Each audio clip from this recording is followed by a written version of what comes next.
Hi there, I'm Rosemary Turner and I've only just started to actively engage in growing my own YouTube channel. Creator Fundamentals has helped me grow my YouTube channel in so many ways, but I only have time to outline a few of them for you today, so that's what I'm gonna do. I've learnt how to become a part of a community to promote my videos, instead of just link dropping and running, because that really doesn't get you anywhere. Tips such as the usefulness of playlists and how to make my thumbnails not look terrible and be identifiable as mine has been really helpful. Encouraging me to use TubeBuddy, thank you! It's made my YouTube life so much easier. Creator Fundamentals has really raised my awareness of things that I probably should be avoiding that I had no idea of before, but now I do, so that's okay. And finally, I've been inspired and encouraged through watching these videos and interacting with the channel, all in an entertaining and easy to understand fashion. So all that's left to say is a big thank you to Dan for helping all of us small YouTubers towards them better results. Thanks, Dan! That's all from me for now. Toodles!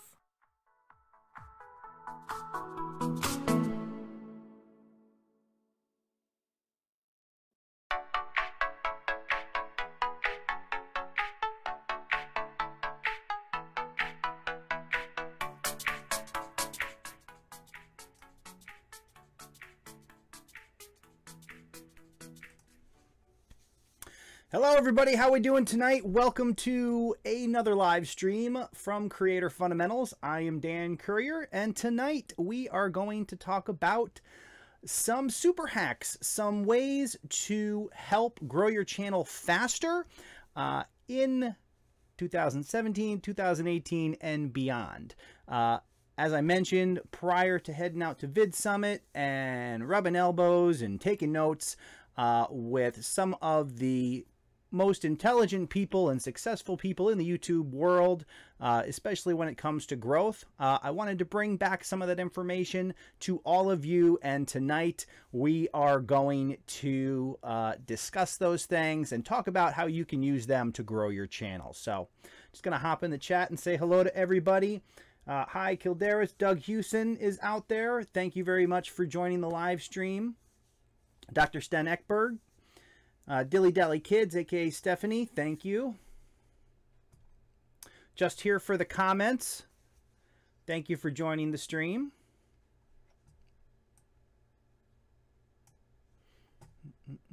And I will also ask you guys before we get started if you can share this stream I think I shared it in Creator Fundamentals. So if you can share the stream on Twitter or anywhere else you can think of, that would be awesome as well.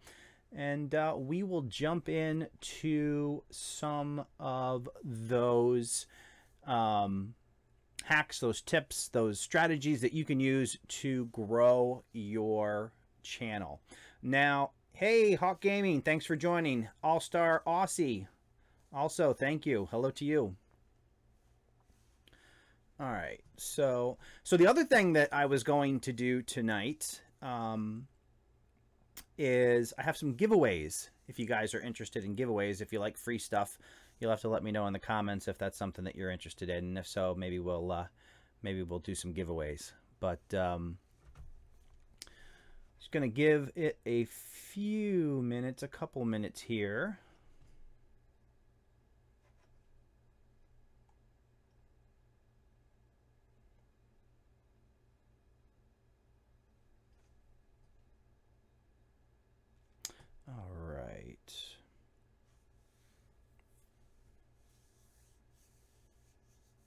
I think there's probably a slight delay in the comments. So when you guys are ready, we will go ahead and start going over some of those tips with you. It was a really cool experience to interact with those at Vid Summit, and I am looking forward to sharing some of these things with you. Some of the tips that I'm going to share with you are you know, just simple things that you can do that can really help grow your channel and, you know, push it to the next level. There's also some stuff I wanted to share with you that is a little more in depth, and I'll try to explain it and go through it in detail and let you know exactly how all of that works. Hey, Airborne Surfer, how's it going, man? Thanks for joining the stream, Matthew. All right, awesome. Thanks, I appreciate it, Doug. So yeah, anybody, if you can share the stream on Facebook, on Twitter, anywhere you can think of, bring in some more people to hang out with us tonight, that would be awesome. For those of you who may have joined, we are going to cover some hacks, some tricks, some ways in which you can help grow your YouTube channel faster. And I'm also going to do some giveaways. And then, if anybody's interested in hanging around after that, I will also do some channel reviews.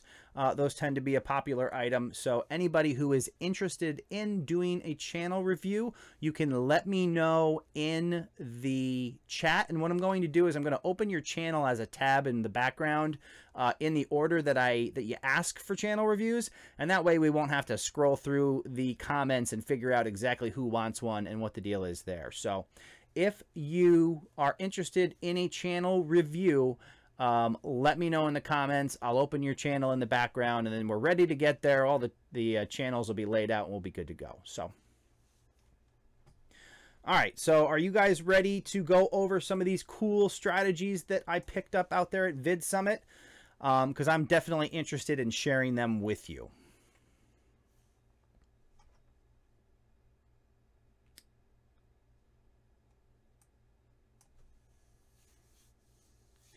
All right, so the first strategy. Now, as you know, I am, you know, I stress a lot about the concept of community and how important it is to engage with your community and the community around you. Now, one of the things, and I've actually done a video on this, is the power of comments and the proper way to comment. Well, this is a strategy that has to do with comments that takes the comment strategy and the way in which we've talked about that in the past to the next level. we all know that the notifications on YouTube are not always the best, and you don't necessarily get your notifications on time every once in a while, but this is actually a strategy. This is a way to kind of send an alert out to people via email using comments. And what it is and how it can help your channel goes a little something like this. So when you're in your chat or your comments, people who have left comments on your channel, you may have noticed that there is the opportunity to like or love the comment with the little heart. Well, did you know that each time you click that heart, a notification is sent to that user? So you can do a couple things here. Make it a point to go out and click that heart for the comments you know, that you appreciate, that you respond to. Click the heart, and what it does is it sends that notification out to that user. And what is that user probably going to do? They're probably going to head back to the video, check out the video, and see what you were liking or loving about their comment. And what that basically does is it creates the opportunity to bring more people back to your video and get more traffic, more views, more watch time, because we all know the importance of watch time. And what you can also do to kind of leverage that even more is try to find a good comment that may spark additional conversation. And you can take that comment, you can pin it to the top of the comments, do the heart strategy, let them know, and you'll share your comments and try to spur additional conversation in your comments. So I thought that was an excellent way to kind of drive your existing community back to your videos and help create more engagement and, you know, the opportunity for more views and watch time. All right, I'm going to hop back in the chat here.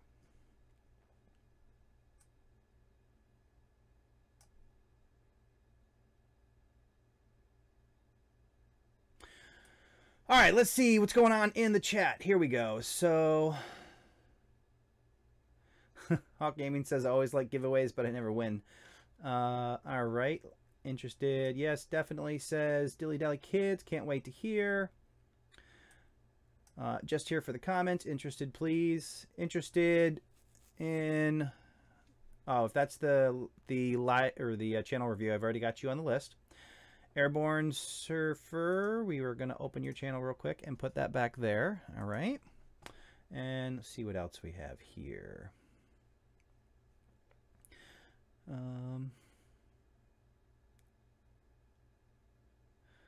Hawk Gaming says he'd like to see a how to get live streams set up. That seems like an interesting topic that we could probably cover. Airborne Surfer says strategery. Doug Houston seems to like the idea about setting up live streams. So, have you guys heard of this heart strategy before? It was actually something that was new to me. I knew they were there, but I didn't know they really had the potential to have that power. And really, anytime you can reach out to your community and give them a little nudge and remind them that your content is out there, I think it's a great idea to try to make use of that strategy as much as possible and, you know, drive that traffic back to your channel. Because a lot of times, depending, maybe the first time they watched the video, they didn't have a lot of time. Now you've reminded them the video's out there. They're going to come back, read the comment, decide, you know, figure out what you had to say about their comment, and then maybe they watch that video, and then maybe they watch the next video that pops up. So it's really a great opportunity with very little overhead for you to drive more traffic to your site. So I definitely recommend that for everybody. And it has nothing to do with the size of your channel, so anybody can do it.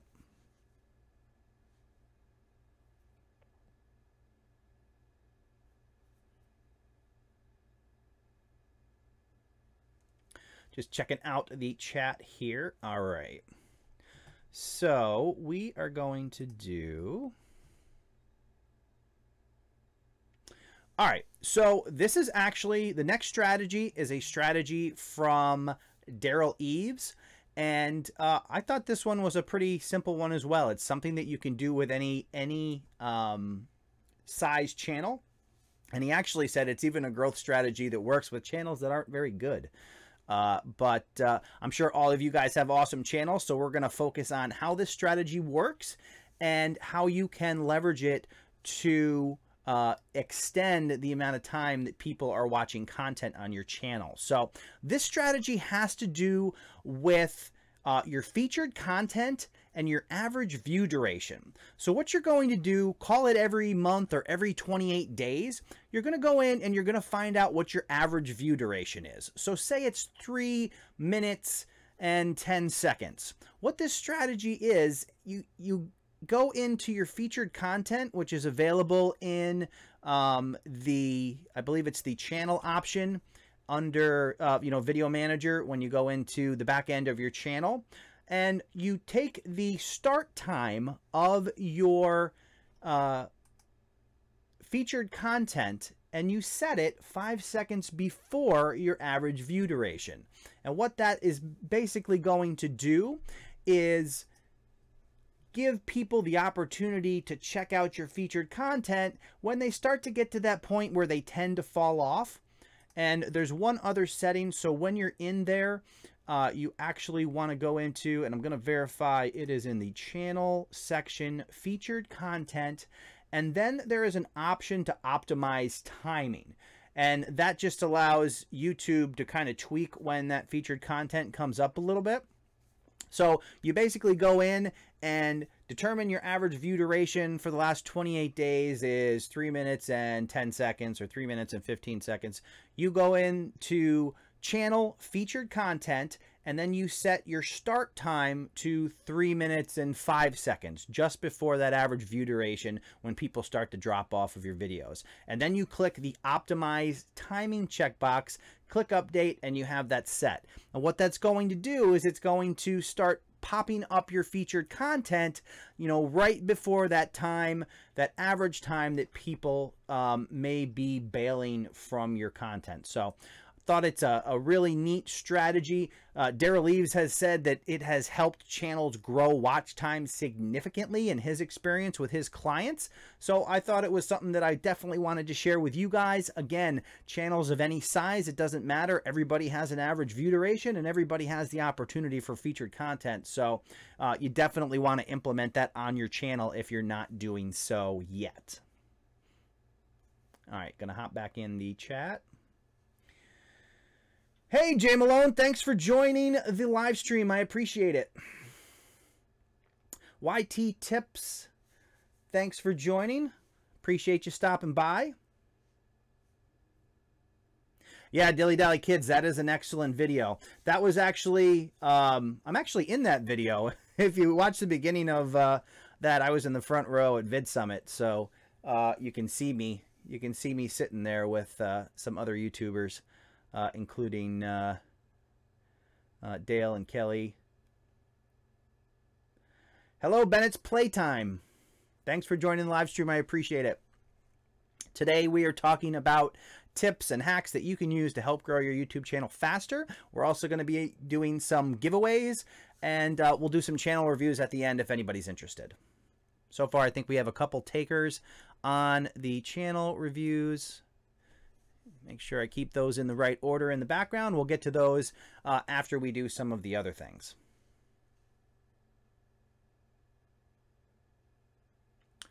So Jay Malone, just a quick recap, the featured content strategy is you basically look at your average view duration for the last 28 days and say it's 3 minutes. Then you go into your channel setup and go into featured content, and you set the start time of your featured content to 5 seconds before your average view duration, and then you click the optimize timing checkbox and update, and you're all set. That just ensures that your featured content is going to pop up in the general area before people tend to drop off of your videos. Hey, Black Artist, thank you for joining the live stream. I appreciate it. Let's see.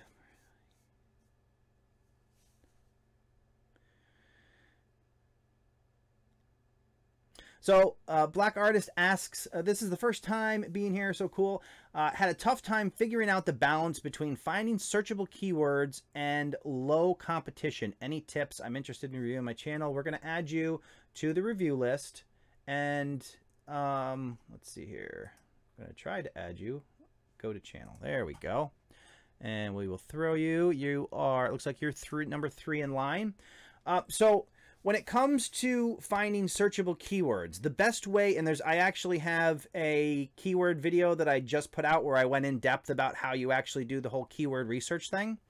But what you want to do, so if you have a keyword research in mind, or keyword phrase in mind that you want to use as a video, again, first trying to decide on your keyword phrase by doing some research before you make your video is going to help you a lot in getting everything else positioned to actually rank your video in search.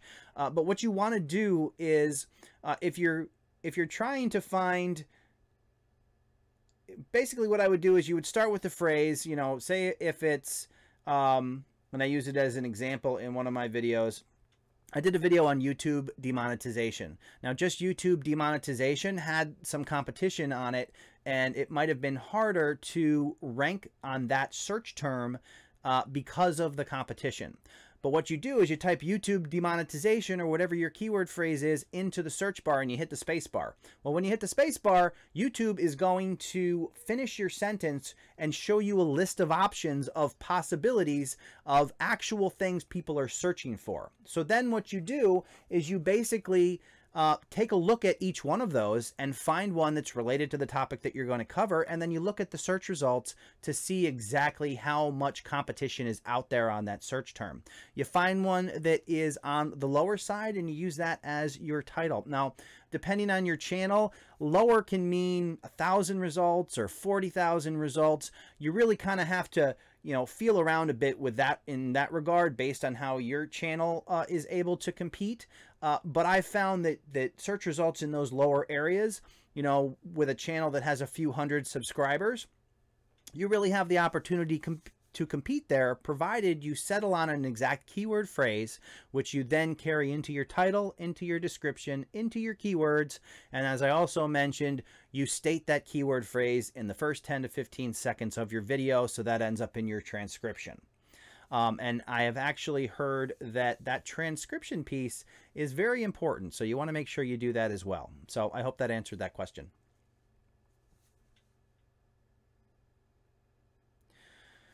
Hawk Gaming says, I wanted to say thanks for making your videos so down to earth and easy to follow. Many people make it seem like you need a college degree to follow along. Well, I appreciate that. Thank you. You know, as many of you know, I started Creator Fundamentals at a point in time which is a lot different than how a lot of other people create channels to help people grow on YouTube.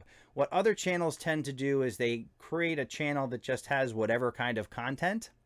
And then they start to move into this. Well, I actually had a separate channel where I started to do research and learn exactly how this whole growth thing works. And I became fascinated by that process. So I started focusing on it, and I wanted to share that with everybody else because I saw new YouTubers falling into a lot of the common pitfalls, sub for sub, and you know, begging people to check out their channel and all these things that I knew didn't work. So I started Creator Fundamentals in June of this year.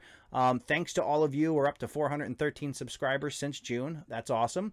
And we'll continue to grow. And yeah, I mean, it's down to earth because it's just me sharing what I know. So hopefully it's helpful to all you guys, and hopefully we can all grow together.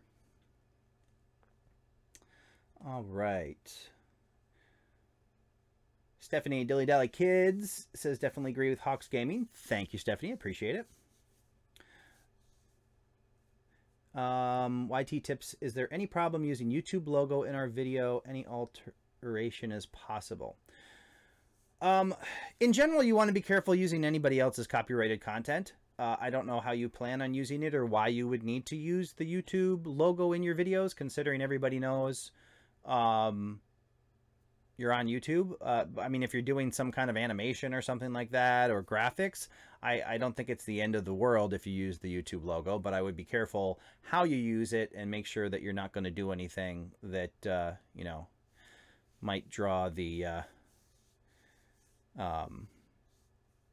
you know, something that might pop up on YouTube's radar. But for the most part, you should always get permission before using somebody else's stuff, but I guess there are ways that probably wouldn't be the end of the world, but you should definitely look into that further with YouTube and see what their thoughts are on it. Yeah, Doug says the waiting on CCs is interesting. Saw Nico's video last night. Those closed captions. And again, if you're not familiar with MorningFame, MorningFame is an awesome website. We're actually going to use a special tool that Nico at MorningFame created to do the channel reviews later. So it's pretty awesome. But if you're not signed up with MorningFame, he just did a video where he explains the importance, or a study that was done on how much closed captions weigh in on the entire YouTube algorithm, and recognizing what your video is about. And they listed the closed captioning as the far majority leader in terms of the most valuable piece of metadata that helps YouTube figure out what your video is and how it promotes it out. So you definitely want to come up with that keyword phrase and make sure you use it in the beginning of the video so it ends up in the transcription, and YouTube knows what's going on and how to promote your channel. Jay Malone says 415. I'm assuming that's subscribers. That's awesome. Thank you.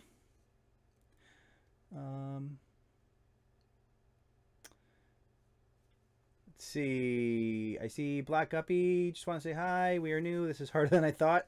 Welcome to the live stream. I appreciate you coming in and hanging out with us. That's the other reason that I created Creator Fundamentals, is there is a lot of stuff to think about when you create a YouTube channel. And what I wanted to do is kind of take care of that part for you, give you the research, because like I said, a lot of the tips that I'm going to be sharing with you, they exist in that hour-long presentation that Daryl Eves presented at Vid Summit, and he actually saved it to his channel, so you guys can all go and watch that. But what I like to do is kind of go through all of that information, narrow it down to some bullet points that I think are most important, because there's definitely some things in that hour-long presentation that probably aren't that useful to everybody, especially more so the small YouTuber community, where they were talking about super clusters and this whole concept of really, really large channels. But yeah, so my goal is to take that information and make it as easy as possible for you guys, and so you can focus on whatever your niche is, and focus on making more engaging and better content and staying consistent and all those good things. So I appreciate you checking out the channel and coming to the live stream. Also, first time watching live video. Well, awesome. This is as live as it gets. It's probably a little bit delayed. I can see it's delayed me checking out the live video, but yeah, this is what we do, and I'm considering doing this more often with you guys, trying to decide whether we should go once a week or not, but we'll see how that plays out. All right, is there a guide to proper use? Doug Houston says, oh, there is a guide to proper use of the YouTube logos somewhere out there on YouTube. So that that was a question earlier from YT Tips about whether or not you can use the YouTube logo, and I guess Doug is saying that there is some information out there, so you might want to check that out and see what it has to say. Hawk Gaming asks, Dan, is there a limit how many translations we can do per video, or can we do one per every language if we wanted to? I have never heard about a limitation. I would imagine you could translate them to all languages. I don't know how much that would cost you, but yeah, that would be something I'd have to look into more, because I've never heard about anybody reaching a cap on the number of languages they translated their videos to. But you also got to keep in mind, for each of those translations, you're going to pay somebody X amount of dollars per minute of video, so that's something to keep in mind. All right, cool. Let's see. All right, let's look at the next tip. Okay, so this next tip has to do with view velocity. And this may or may not be a tip that is, viable for everybody, but I wanted to share it with you because it definitely is something that can work. So for those of you who aren't familiar, view velocity is important to YouTube, and basically what they look at is when you post a video, they look at how quickly people come to it and consume your content and how quickly you get views.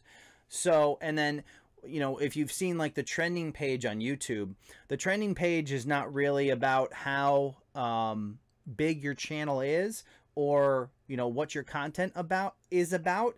It's more about how you've put out something that performs significantly better in terms of view velocity than your typical content. So if you normally get like 100 views in 24 hours and you put a video out that gets 10,000 in 24 hours, YouTube is probably going to notice that and say, hey, there's something going on here. Let's share this content. So what this actual strategy has to do with is pushing as much traffic to a new video as possible. And this is done through the power of TubeBuddy. I don't know if any of you are using TubeBuddy. I think you all should be using TubeBuddy. There is both a free version and some paid versions. You can go to tubebuddy.com/creatorfundamentals and sign up for TubeBuddy. That is an affiliate link if anybody's wondering. But this particular strategy is going to require one of the paid versions to do, and it has to do with the bulk updating that TubeBuddy lets you do. And basically what that means is you can go into TubeBuddy, which is a plugin that goes right in your Chrome browser that allows you to do additional things when you're looking at your videos on YouTube, and you can batch update all of your end screen screens to point to a particular video. And the power of that is so you have a video that you spent a lot of time on and you really want it to get as much push as possible and you're proud of it. So what you do is you publish that video, and then you go in and you do a batch update of all your end cards to point to that video. So all your videos across your channel are instantly sending traffic to that video. And it's a way for you to get increased traffic, above average traffic to one of your videos. Now, like I said, it does require one of the paid versions of TubeBuddy. If you do go to TubeBuddy and you want to try out one of the paid versions, you can use the promo code DansBuddy, and that'll get you 20% off one of the paid services. So you can definitely check that out. I would just caution you to make sure if you're doing it specifically for this strategy, look at the comparison and see which level provides the bulk update to make sure you can take care of that. So I actually do use the paid version of TubeBuddy, and I love it. I use it for every single video I make. My thumbnails are made in TubeBuddy. There's a custom thumbnail button that appears on your videos once you have it installed and you're all set up. And I actually go in there and I put together my thumbnails in TubeBuddy. Plus, it's also what I use for the keyword research on every one of my videos.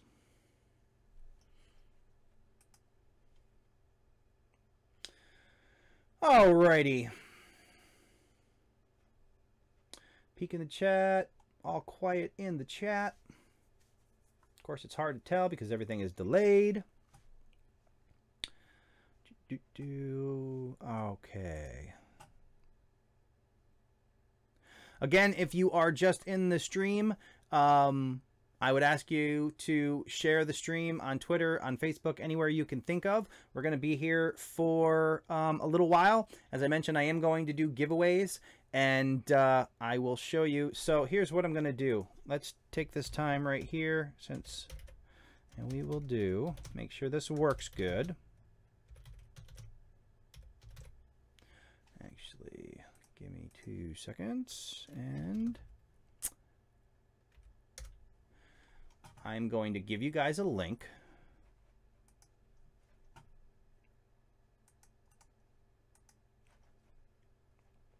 So one of the things that I've been working on is making what I think are fun t-shirts that have to do with content creators. And we are going to put that in there. And if you want to verify that that link works, so that is my website. It's creatorfundamentals.com, and this particular link heads to t-shirts that I've been designing. And let's see, do we want to add? Okay. And that link doesn't have it. Here, let's see.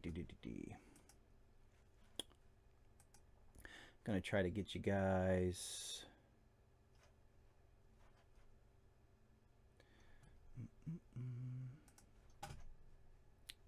Do one more thing here. There's a couple more t-shirts that I see aren't actually showing up on that page. But here, let's do it this way. So in addition to those t-shirts, if you're not interested in any of those, I also have these. I don't know if I can get this up on the screen here, but this is the Let's Get Started t-shirt for Creator Fundamentals.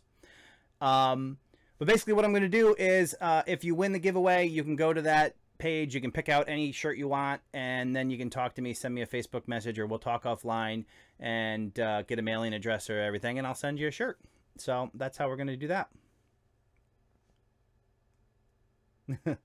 So yeah, Stephanie says, check them out earlier. They are awesome. Love to sponsor me. I'm undervalued. So just a quick recap of those shirts. If anybody, there's one that says, for those of you who know who Gary Vaynerchuk is, there's a Hustle Like Gary shirt. There is a Sponsor Me While I'm Still Undervalued t-shirt. There is a Sponsor Me Bra t-shirt. There's iTube, do you? And just a content creator. There is a Don't Be Like Jake. It's a nod to Jake Paul. And then there is a Not Suitable for All Advertisers t-shirt. So in addition to those, like I said, there's the Let's Get Started t-shirt, and they are available in multiple colors. And there's also a Creator Fundamentals logo shirt as well, if you're not interested in any of those. But if you win, you get to pick out one, and I'll send it to you, and that's all there is to it. So yeah, for some reason, so here's the thing, and that's something that I may do a video on in the future, which is these are all done in merch by Amazon, which allows you to basically set up your own like t-shirts and stuff, and then you design them and you upload them. But for whatever reason, when you share their links out, it like pre-picks like sizes, so it won't be, it'll say like a women's content creator shirt or a men's. It doesn't seem to let you adjust what randomly pops up, so still trying to figure out why it does that and how to fix it. But either way, all of the shirts are available in men, women, and probably kids, and they're all available in multiple colors, so you have some variety there with that. All right, should we give away a t-shirt right now? Why don't we do that? And then I'll go into more of the hacks. All right, let's see. All right, I'm going to make this super simple. The first person that types in, and you only get one guess, we'll see how this goes, see if anybody nails it, a number between 1 and 25. The first person that types in the right number wins a t-shirt.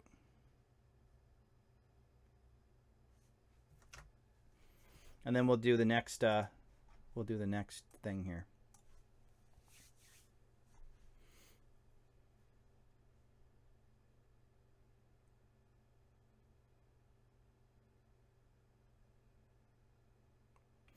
Just here for the comments. You just won a t-shirt. So here's what you do. If you go over to Facebook, you can facebook.com/groups/Creator Fundamentals. Put in a request to join that. Are you on Facebook? If you're on Facebook, go over to the group. Here, I'll type it in here.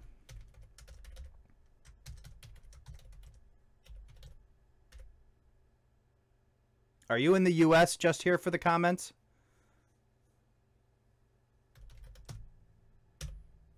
I should have stipulated that.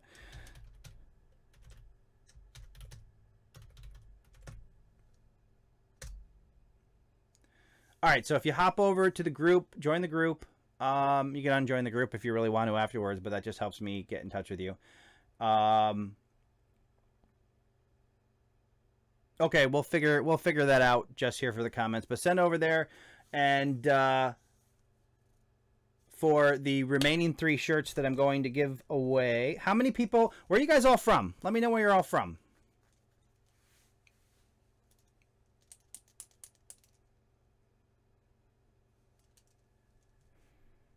Where I figure out how much it costs to send a t-shirt to the UK.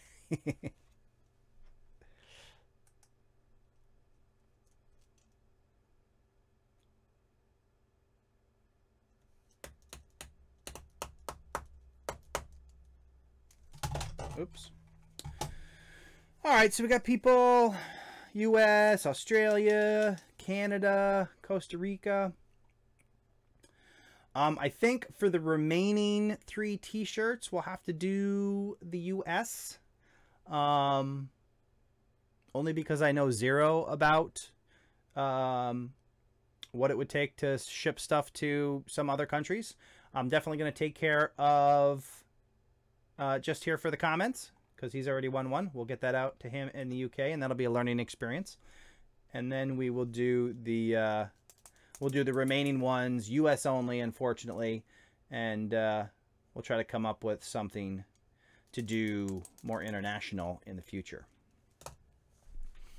But if any of you are interested in those shirts, they are available over there. You can click on them and order them straight off of Amazon, and that's cool. So it was a fun thing. You know, I actually got into it talking to, when I went to Vid Summit, I was having a conversation with some other YouTubers that kind of do self-publishing and, affiliates, all kinds of cool stuff.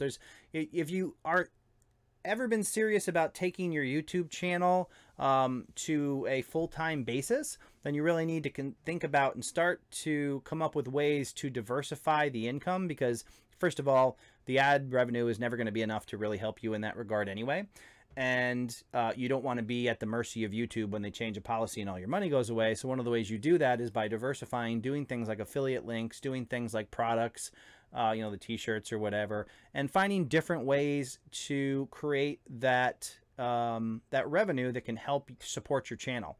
You know, whether you just want to be able to do it and, the revenue will keep the channel running, because it is a lot of hard work. It does take time and money and effort to do a YouTube channel. And, you want to make sure that those aren't the reasons that your channel has to shut down. So,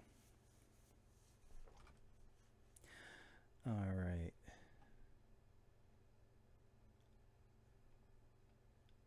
Yeah, I got to come up. I'm sure there are some. I'm sure there's something we can come up for international, but we'll have to do that on a future live stream. So, what time is it in the UK right now? It seems like it would be late. All right. And all right. So I want to share this next. So this is another thing, and this also has to do with velocity. Again, I don't know that it's going to be something for every channel. Oh, cool. So yeah, just put a note in there and tell me that you won, and then we'll do messages and whatnot, and we'll figure it out there. 2:39 a.m. Woo! Well, thanks for joining me in the morning, I guess, early morning. All right, so this next strategy has to do with related channels, and one of the things that they talked about at Vid Summit was this idea of channel clusters. And it has to do, if you've ever seen on the right hand side of your channel, there are related channels, and those related channels have to do with the way YouTube has grouped your channel with other channels. Now, it's important, you want to get your channel obviously linked with the right kind of channels.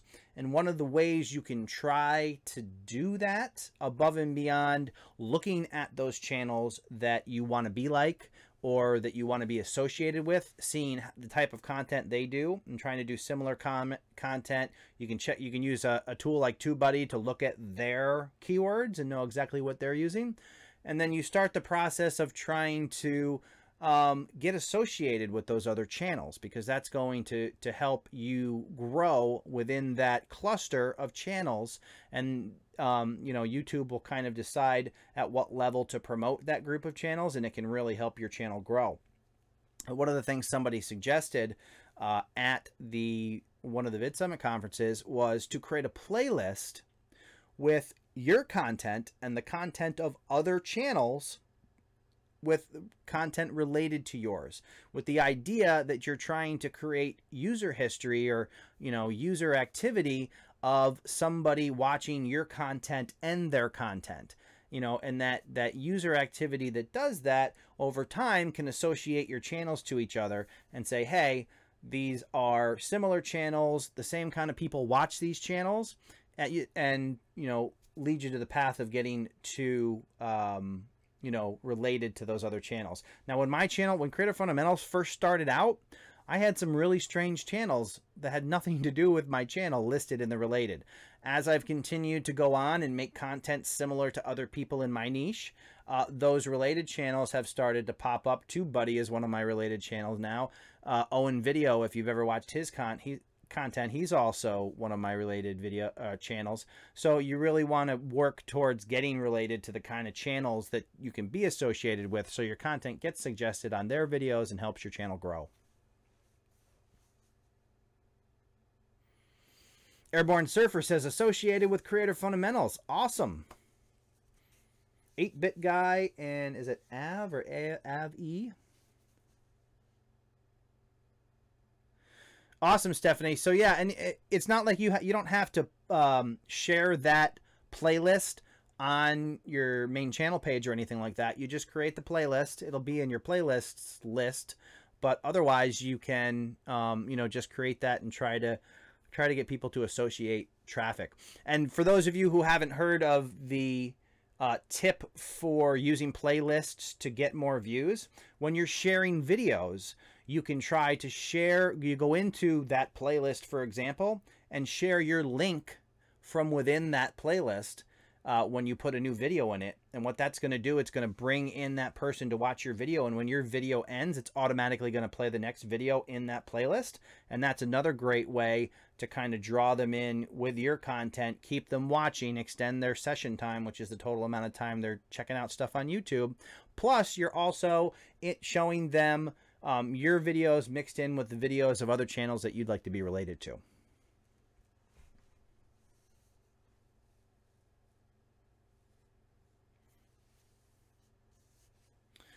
All right.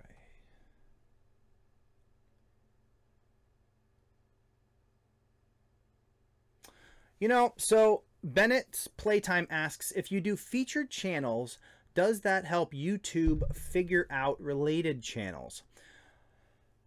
The answer is I don't know. I've had conversations with people before on that exact strategy to see if it had any effect.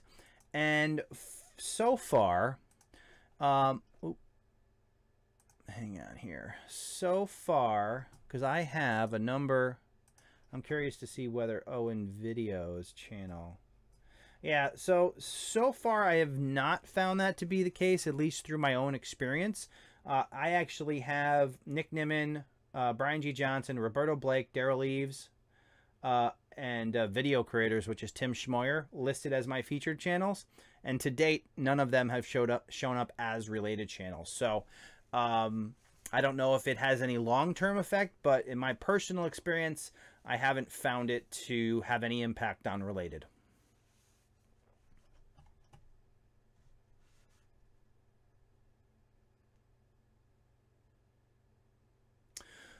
Black Guppy says, when you have time, can you talk about automatic CC? I can't get them to work on our latest videos. Do you have a language set to default? For me, all I had to do was you go into your settings and you pick a language and you save it, so all your future videos automatically are set. Like for me, it's English, automatically set to English. And once it has a language saved, those closed captions should happen automatically. Now, you're not going to get the little CC icon with YouTube's automatic closed captioning. And it is, the interface is kind of hard to find YouTube's closed captioning, but they are there provided that you've selected a language and you've saved it, and your future videos were created with that language turned on.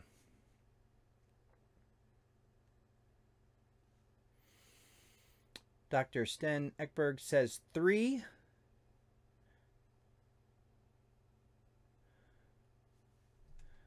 Are you watching a delay of the live stream? Let's see. Tekken TV. If you have multiple channels, do they all count towards your views? And how do you make sure they're connected if they do? The answer is no. Multiple channels do not count. I think you had left a comment on a channel earlier where you were focused on 10,000 views. Your 10,000 views to monetize your channel is per channel, not per account. So if you have 5 different channels that all have 3,000 views, each one of those has to reach 10,000 before that individual channel can be monetized. So unfortunately, you can't add them together.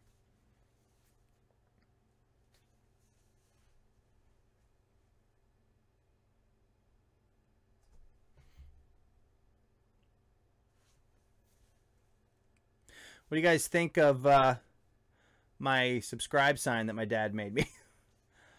Handcrafted. Rustic theme.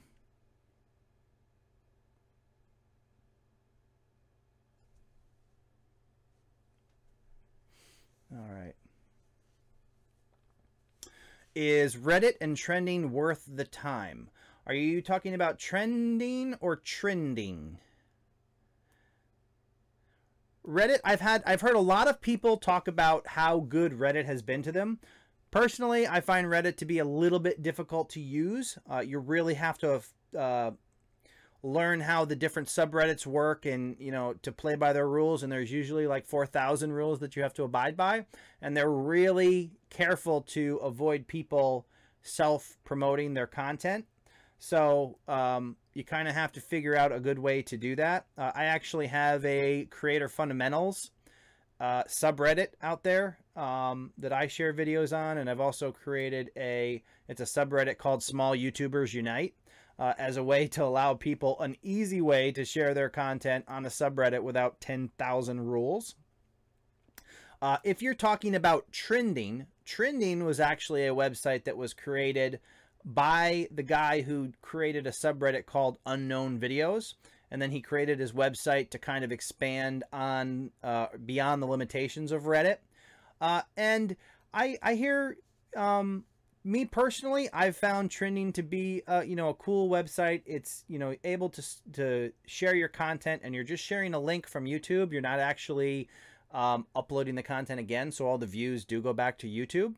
Yeah, I mean, I know a lot of people who have had a lot of positive results from using trending, but I do occasionally hear people that say it wasn't for them, or, you know, they didn't get the kind of traffic they were looking for. So I think you pretty much have to test the waters. In the beginning, I think you can post like a video a day. So post a video, see how it goes for you, and you know, hopefully it'll drive some more traffic. I will tell you, though, that, I mean, for me personally, when this channel first started out, and I'm sure you guys all know, you really need to hustle in the beginning of your YouTube channel to share your links and get that traffic manually generated to your channel. You do that through sharing on social media, in groups with, you know, other YouTubers. And trending for me was a way to get this channel off the ground. There were points in time when I first started this channel where 33% of the traffic was coming from trending. And when you're trying to get to that 10,000 views and you're trying to raise your channel up and get noticed by YouTube, you want to get as many views as you can from all sources out there. So, you know, in my case, it was definitely very helpful. Again, my case may be a special one because obviously the people who watch my channel are all YouTubers, and that channel is, or that site is full of nothing but YouTubers, or mostly YouTubers. You know, so perhaps my results won't be exactly how yours end up, but definitely try it out. It's free, doesn't cost anything. There are a lot of cool people on there. Airborne Surfer is on there. Christy Freya, who I think is at the top of the charts there, and a number of you know, good people creating good content, and you can, you know, interact with them, share your comments, and you know, maybe even build some relationships with them that can help you in the future through collaborations and other things. So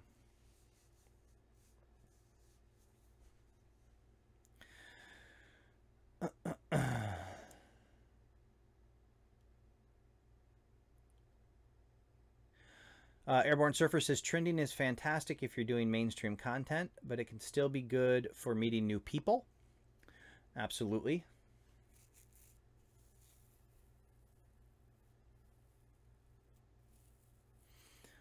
Stephanie is indicating she didn't have the greatest of results for one of her videos.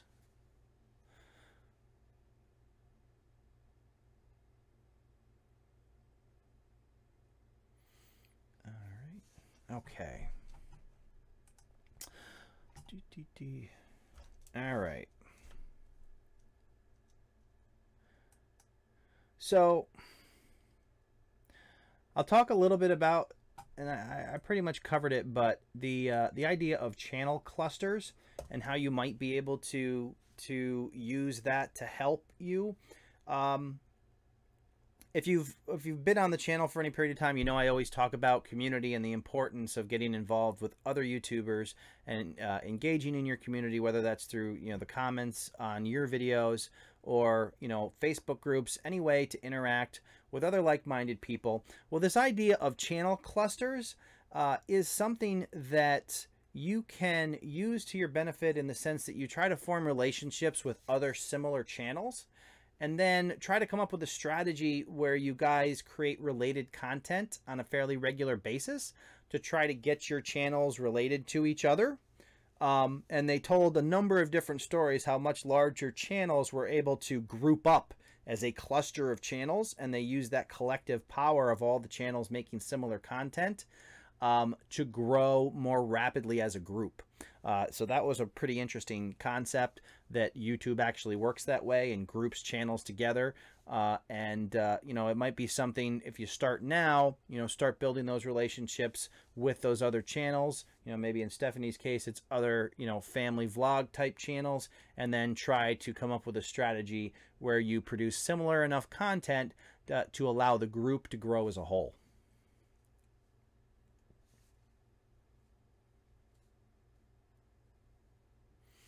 Airborne Surfer says we should do a Reddit collab video. Sure, man. I think you said you have Reddit figured out. So, yeah. Help me, Obi-Wan Kenobi. You're my only hope.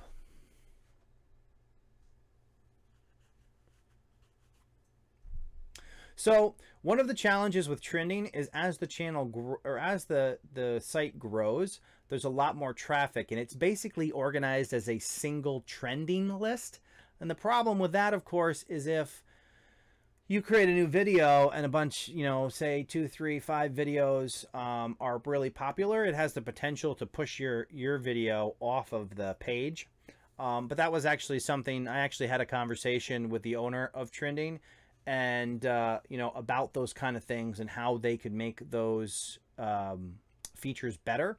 And they have big plans for the channel, for the page or the website. It seems so weird to say website these days, doesn't it? Nobody uses websites as much anymore. But the website, the Trending website, has a number of different plans that they're looking into to kind of make it even better and allow you to get more visibility. So I would definitely stay tuned, keep an eye out for some of the changes they're going to be making.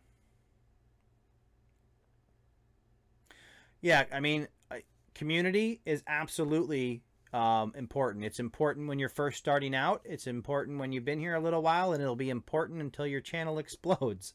Community is absolutely essential. You hear YouTubers of every size talk about the importance of community. So you really need to make those connections. You never know when that next connection is either going to lead to a collaboration that explodes, or somebody shares a tip with you that lets you know about something that you weren't doing right, or a way to grow faster.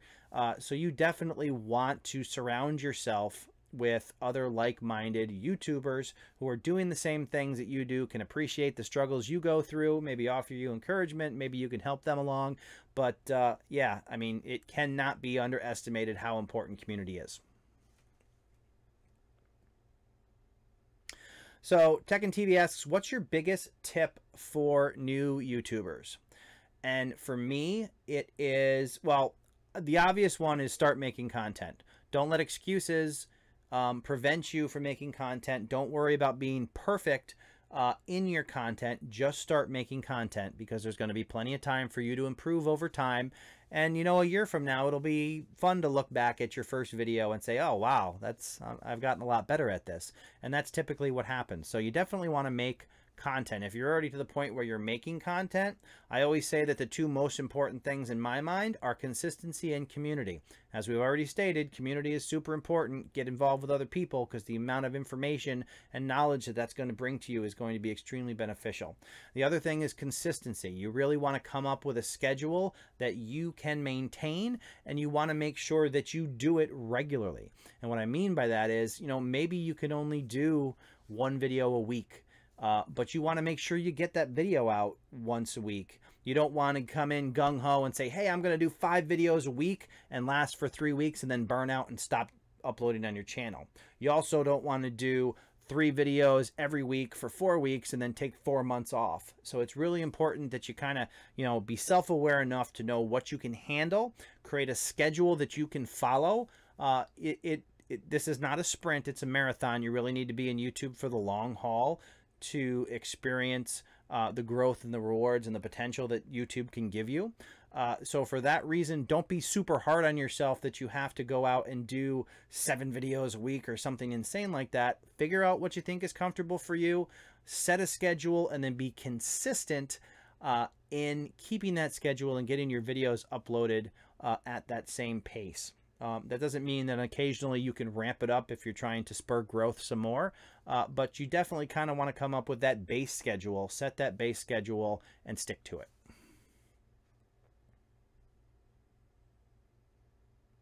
But it's playtime, heading out to do some editing. I appreciate you stopping by and hanging out at the live stream. Have a good night or day or wherever you happen to be. I don't remember where you said you were, so.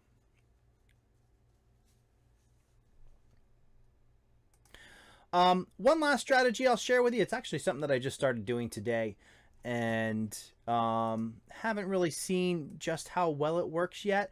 But for those of you guys who use Instagram, it's something that I've been trying to incorporate more. But you'll know that you can't share links on your Instagram posts.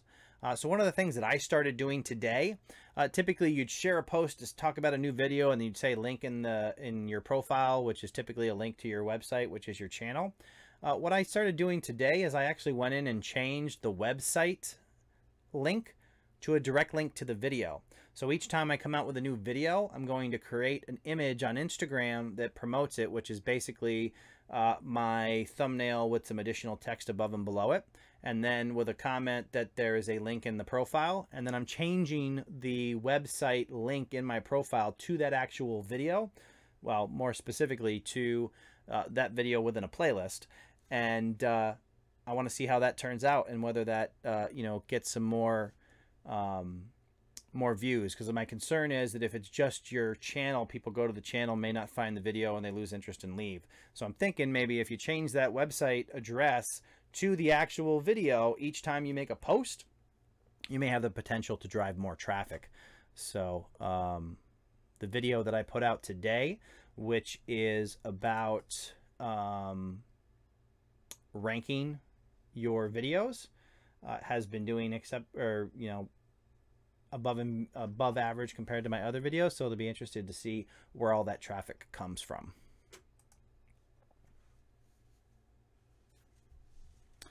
Black Guppy asks, Dan, are you doing YouTube full-time? No. I am a father of 2. I have a full-time career above and beyond YouTube, and that's where the bulk of my time is taken up. I actually do YouTube probably from 9 o'clock at night till 12 o'clock in the morning, as often as I can. But I do see a clear path now to going full-time on YouTube.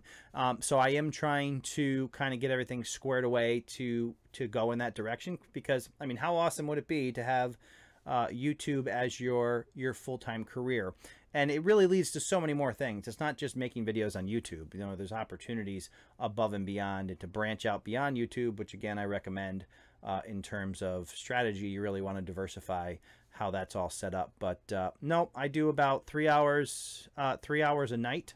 You know, after all that real life stuff has wound down, and it's a miracle that I can get my house as quiet as it is right now to be able to do a live stream with you guys.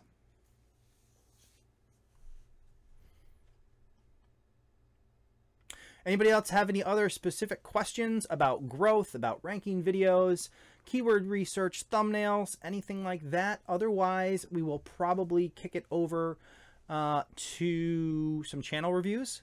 Try not to keep everybody too late tonight or wherever you are. Black Guppy, wow, you're doing well. Keep it up. Thanks. I appreciate it. I try. Airborne Surfer. Local hack space about what's hack space? I'm not familiar with that term.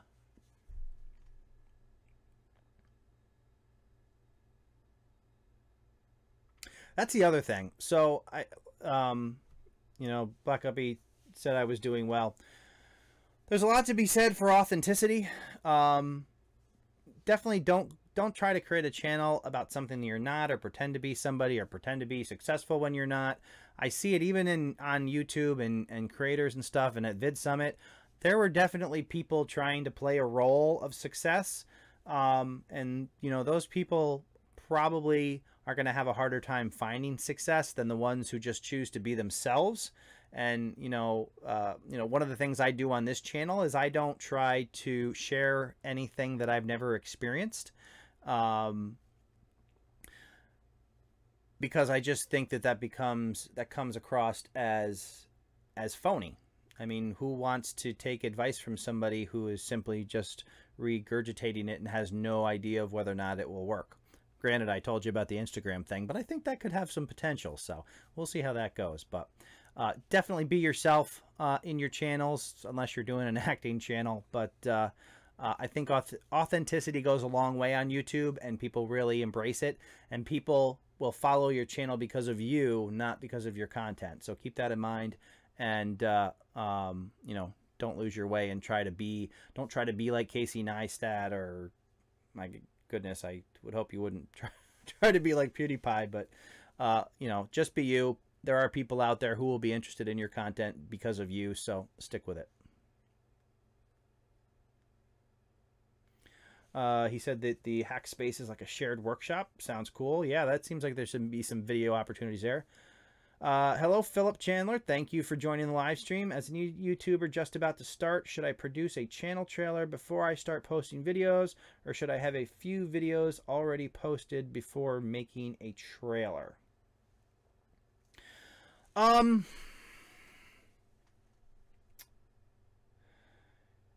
That depends. Here's what I would say about your channel trailer. The one thing that you do want to kind of spend some time thinking about before you start your channel is what your channel's about. One of the things that I found when making my channel trailer is it really gets you to stop and think what your channel is about, what your message is that you're trying to convey.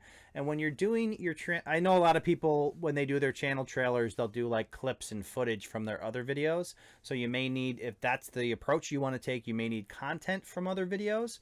On this channel, I posted my channel trailer as the first video.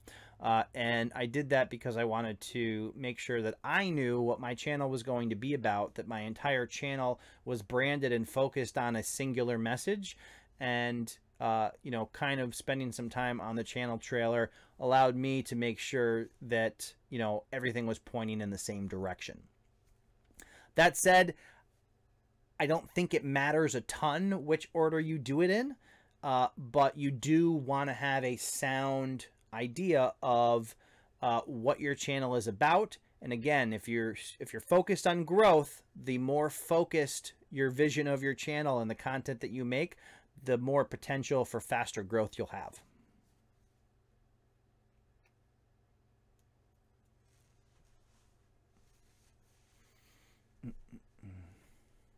But yeah, see, for this particular channel, I had a lot of stuff planned beforehand. You know, so I tried to put all that together and start from the beginning. I had my other channel, which is The Average Dan, which is kind of where my more focused journey on YouTube started. So when I made this one, I kind of had everything in order in my head, exactly how that was all going to play out. So I chose to start with the channel trailer.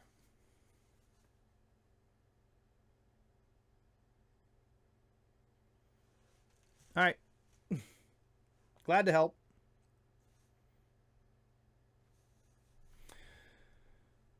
All right. Good night, Stephanie. All right. So I think we only have a few channel reviews tonight. So let's check. I can do that here. Let us take a look at some channels. We're going to look at just here for the comments. Okay. And all right, let's see if I can pull this off here. I'm curious to see if there'll be enough room. To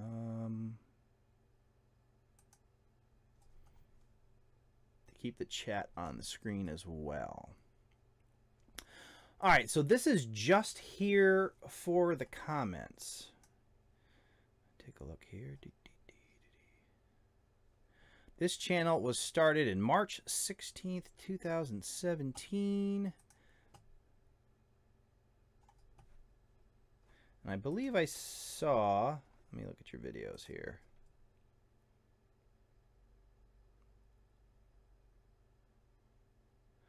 It's like a compilation channel.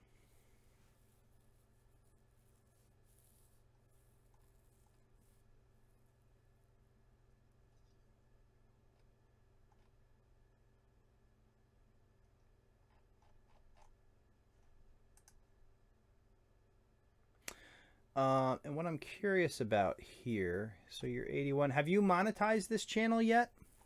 Let me know if you've monetized it, because I'm always curious about these types of channels, which are basically a compilation of other people's content.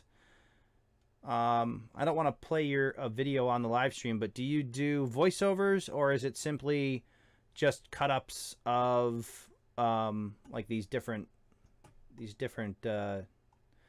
words here? Let's see. Like, it seems like they're collections of people saying the same thing over and over again based on their titles. You ask, we compile. Okay, so you must reach out to your audience, and this is what they say they want videos of. I mean, these types of videos seem to do really well. So, I mean, as long as you can keep the channel monetized, then that seems like a successful process.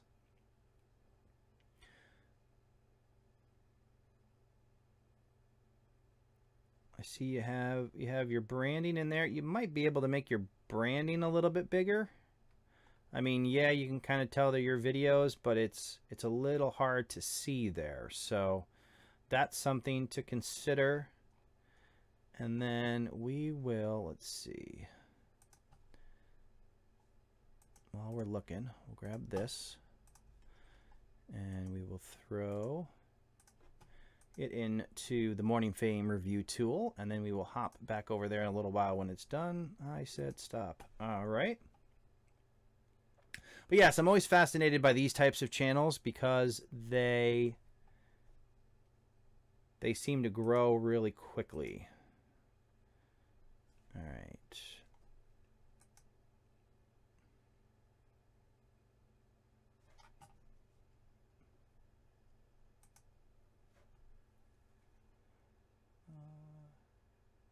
Twist of fun with some funny sentences in between. Okay, all right. And are we done? Okay. So it looks like, let's see, so you have 91 videos, so you've definitely been putting out a lot of videos. It sounds like you're doing a ton of editing. And generally midday. I mean, the one thing, depending on it's these types of videos, I've also found them interesting because I'm curious exactly how much the branding comes into play with the audience that watches them. But if you have people that keep coming back for all the different ones, then I would definitely suggest you try to get your branding a little more apparent, such that people know they are your videos. So, I mean, these two videos, other than the number, it just might be a matter of making that a little bit bigger, but I guess if people are familiar with your content, they will be able to recognize these because you do have your branding in there, albeit a little tiny. And then, oh, I wanted to see down here, yeah, how these play. Yeah, see, when you look at the smaller thumbnail views, it's really hard to notice that. So if there's any way you can kind of make that a little more visible, that would probably help you out a bit. And this is showing how your thumbnails are competing against other similar videos. So you might be able to, instead of just the 43, you know, maybe finding a way to get people to click yours more than the competition. You know, maybe like a one-liner or a one-word thing that kind of draws them in. And you ask, we compile. So you got your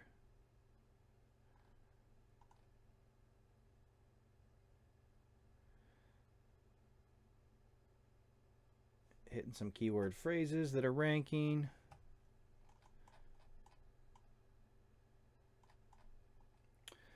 And people do seem to love the compilation videos. So yeah, as long as you are targeting keyword phrases and you're actually doing the research on those, and I do see you have some here and a few here, that looks good. Strategy, I would imagine most of these perform relatively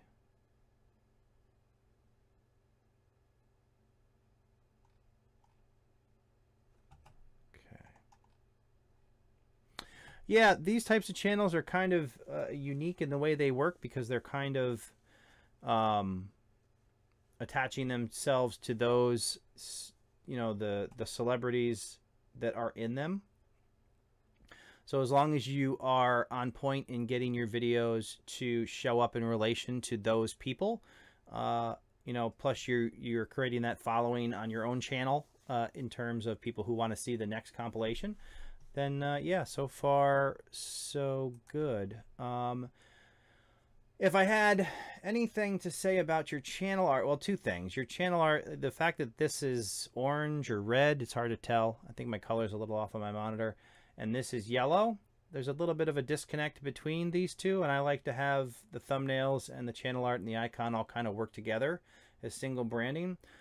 Also, your channel art doesn't tell anybody what your channel's about. I get the whole just here for the comments thing, but I mean, like, it seems like you're focused on compilations, but nobody would really get that from your channel art. So if you had a way to maybe express that to people and tell them exactly what you're doing on the channel, that could help you kind of grow more than you're already growing now.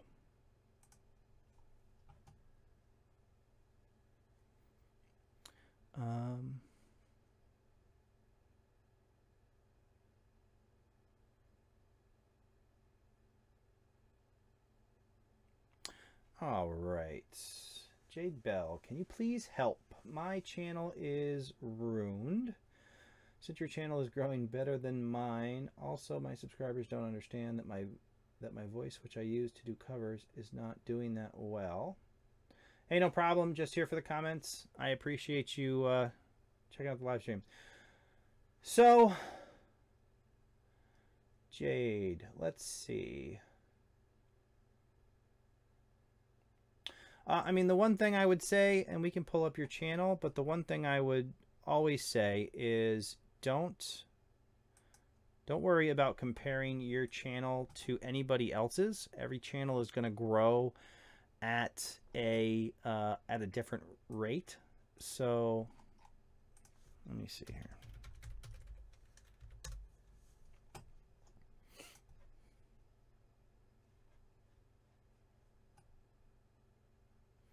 All right, so we can do here. Jade, let me know if you want me to pull the channel up on the screen, or if not, we'll just talk to you about it. But what I would say for you, Jade, is again, a lot of the things that I tell everybody, your channel art looks like it's not sized properly, which means that part of the wording is cut off on the screen. You really want to get channel art that is the appropriate size. One of the ways you can do that, you can go to a site and get like canva.com, and they actually have a special setting for YouTube channel art. And you can actually, you know, take some of the stuff that you did on your channel art and, you know, try to do that in Canva. Just be mindful of the space. So typically the, you know, the channel art image will be like this big, but it's the narrow portion in the middle that actually displays on a YouTube on a PC. So you got to kind of play with it and make sure that the content that you're putting on your channel art appears in that display. So basically what you can do is you can kind of tweak it. You can upload it, see if it looks good. If not, you can make an adjustment to it, re-upload it until you get it exactly where you want it. But I see there's there's some wording and stuff that is on your channel art that you can't read because it's off the page. You also want to make your thumbnails consistent with each other. So that is something I would definitely suggest for you as well. Let's see here. My comments just went all hyper fast forward here. Hang on. All right, there we go. So that, I mean, I would definitely recommend that you work on your channel art. And I see that you're doing a bunch of different creative things with your thumbnails, but sometimes, you know, less is more, and you can just try to find a consistent theme where they all look like each other. You are on your channel, so you want to consider putting your face on all your thumbnails, but you want to find a color scheme that goes along with everything. And again, you have, you know, your channel art is going to go a long way in helping people understand why they should subscribe to your channel. And right now, it's kind of, you got a lot of different things going on. So my recommendation to you would be to think about your channel art, come up with some colors that you want to repeat through your channel art and your thumbnails, and start making more thumbnails that are more related to each other. You know, find that background image that's the same on all your thumbnails, you know, just like as a base color. If you look at my thumbnails, you see I've chosen that like carbon fiber look at the back of my thumbnails, but it's always the same. And that helps people recognize your brand and your channel and gives you the possibility that they're going to come back and check out future videos. And the more you're able to do that on your channel page, the more likely people are going to subscribe to your channel. And you also want to make sure your channel art tells people why. So, you know, you do Jade Bell, and, you know, maybe you put a line under it that simply says, you know, I see some of your video, you have video diaries. I know you've done some covers. You have a video that says trying to sing, you know, so whether you make that little line that just says, you know, doing music covers of my favorite artists or something to that effect, that tells people exactly what you are doing on your channel. That would be my recommendation for you.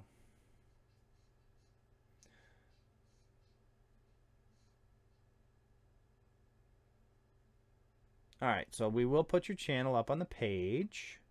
And here, I'm going to take that down so we can see the whole channel.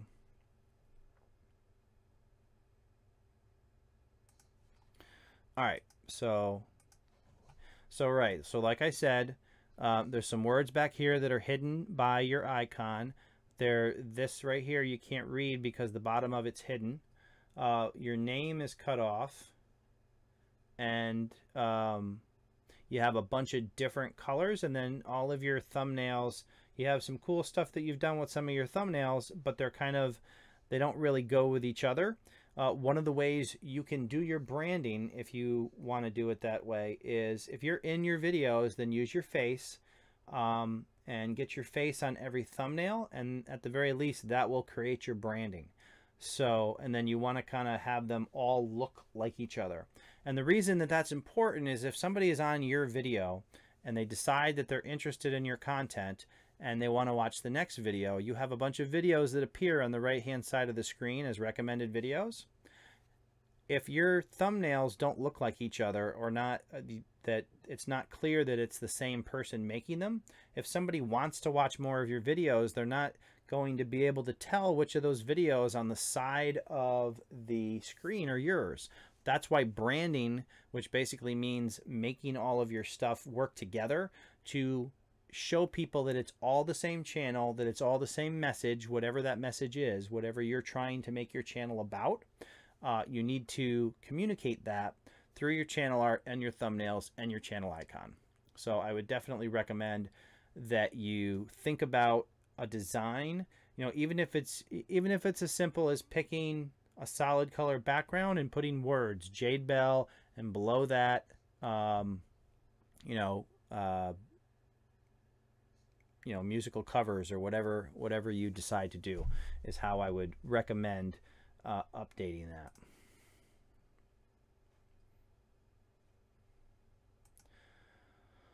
All right, so you're at 3,500 views. All right, so you're definitely getting traffic on your channel. I think those changes can help you, grow your channel and get it to move faster in the direction that you're looking for. Again, people need to know what you're about, and they can't tell what you're about right now because most of the words on your channel art are hidden. So work on that. Think about a way that you can make all of your thumbnails look like each other, and then, do something with your icon. I would recommend for your icon possibly doing a closer up image of your face so people can see you and start to relate your face with your channel. We go down here and we look, this is better, where your face is much easier to see. So you might want to consider coming up with a good picture of your face and then using it as kind of a stock image that you put on every thumbnail. I actually did a video a while back on software called GIMP. It was my first thumbnail video, which will show you how to use GIMP, which is free. You can download it. It doesn't cost you anything. And you can cut your face out, and then you save that, and then every time you do a thumbnail, you just drag your face onto it, and then you do the words next to it, and that's a way to keep everything consistent and start to build your brand as part of the brand. So that would be what I think you can do to improve the traffic on your channel and help it grow.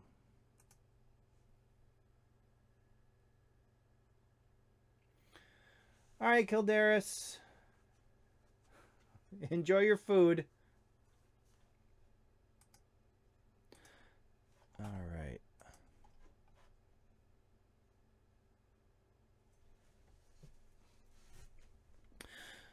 All right, so let's see. I'd like to give away another t-shirt to somebody who lives in the US.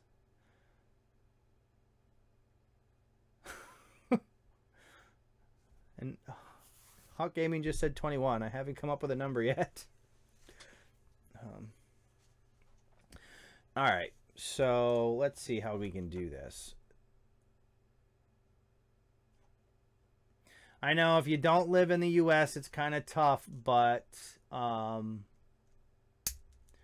that's the only... There's a lot of variables with trying to ship stuff like this, especially free stuff, across the pond. So let's here.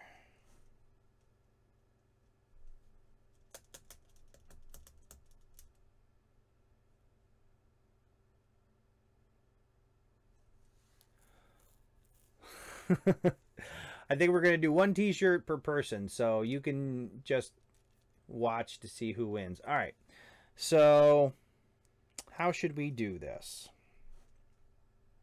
Let's just make it easy.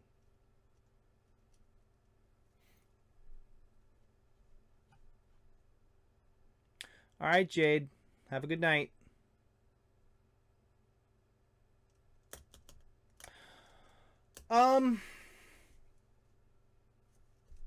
Here, let me check something real quick.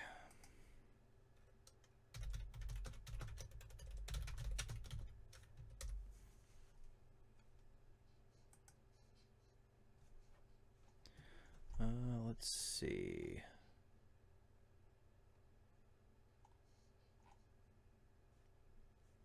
Well, that doesn't answer the question. All right.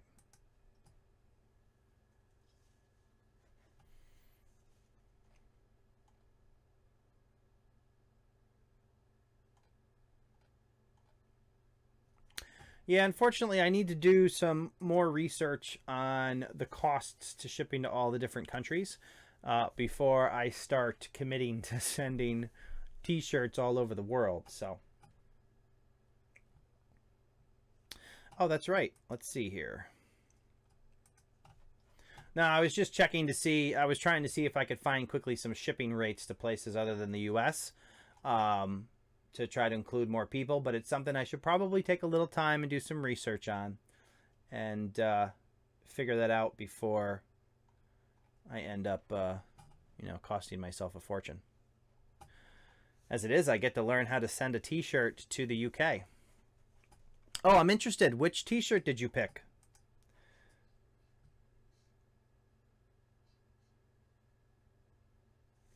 Tekken TV asks, how many other programs do you use to analyze channels? Brian G. Johnson's in the house, guys. Everybody say hello to Brian. Brian G. Johnson, for those of you who do not know, you should definitely know who he is. You should definitely subscribe to his channel. He is one of the 5 guys that I learned a ton from.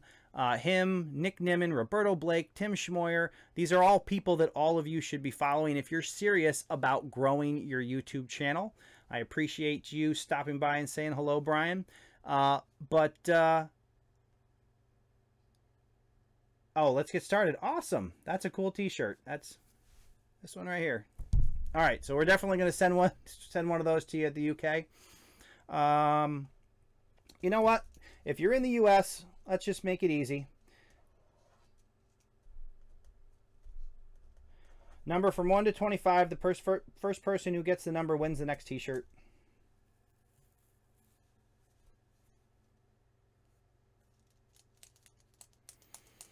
We got some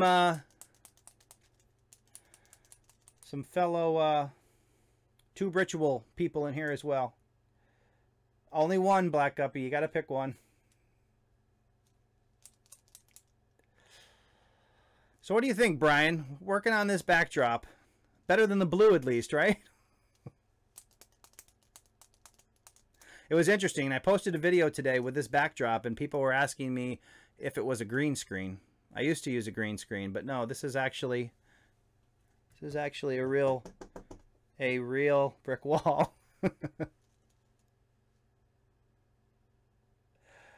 Tekken TV, you have won a t-shirt.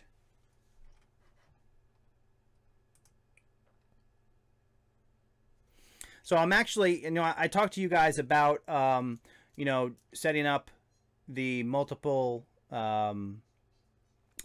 streams if you're serious about growing your channel into something bigger and you want to do it as a business. So Merch by Amazon, that'll let you design shirts like this, let you in on my secret. The reason that I've decided to give out these t-shirts tonight is because Merch by Amazon has different tiers of sales tiers that you can offer products on. And the first tier is 10 products, which means 10 designs that you can offer. And one of the things you have to do to move from the 10 designs up into the next one, which I believe is 25, and then it goes above and beyond, is you have to sell so many t-shirts. Well, I have maxed out at 10 designs, and I have a bunch of designs that I want to get up there. So I was 4 t-shirts shy, so I decided I would give you guys the t-shirts. That's a way for me to give a little bit back to you guys and appreciate you for joining my channel and following along and joining these live streams. And it helps me a little bit too, because now I'll get to that 10 that 10 sales and bump to the next and allow me to get more of the designs up there. So it's a win-win. And you got to look for those kind of situations that can help you, that can help your community, and you know, can really help you set your channel up for the future. So that is what I'm doing. It's a real fake wall. That's right, Matthew. That's exactly what it is.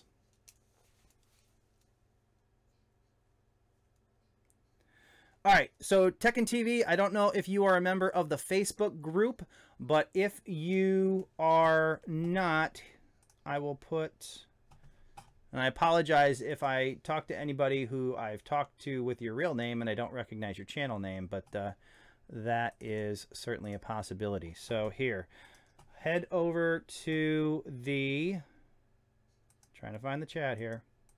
All right, so here, we'll put that in there. You can head over to the group, join the group if you're not already in the group, and just send a message to me and let me know that you want a t-shirt, and we'll do all of the specifics on that in the direct messages and get that t-shirt out to you. So,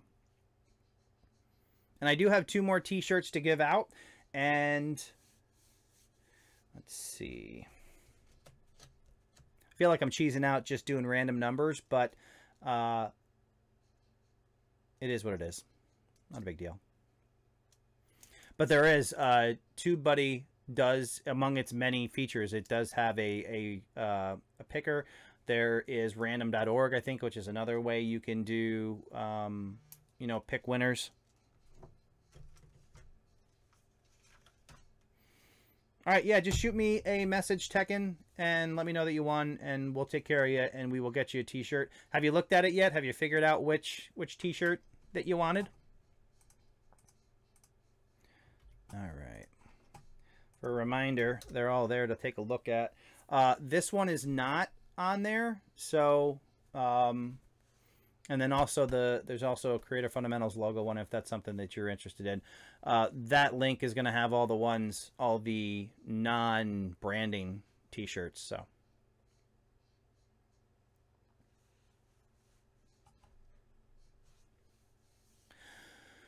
all right. So we have 2 more channel reviews that we are going to do. I'm going to jump on the next one, which is Airborne Surfer, and we will take a look at his channel. And let's see, pop the chat back up, transition over to that, and we will take a look. I think we can leave the chat up there and see enough of the channel. All right, Airborne Surfer.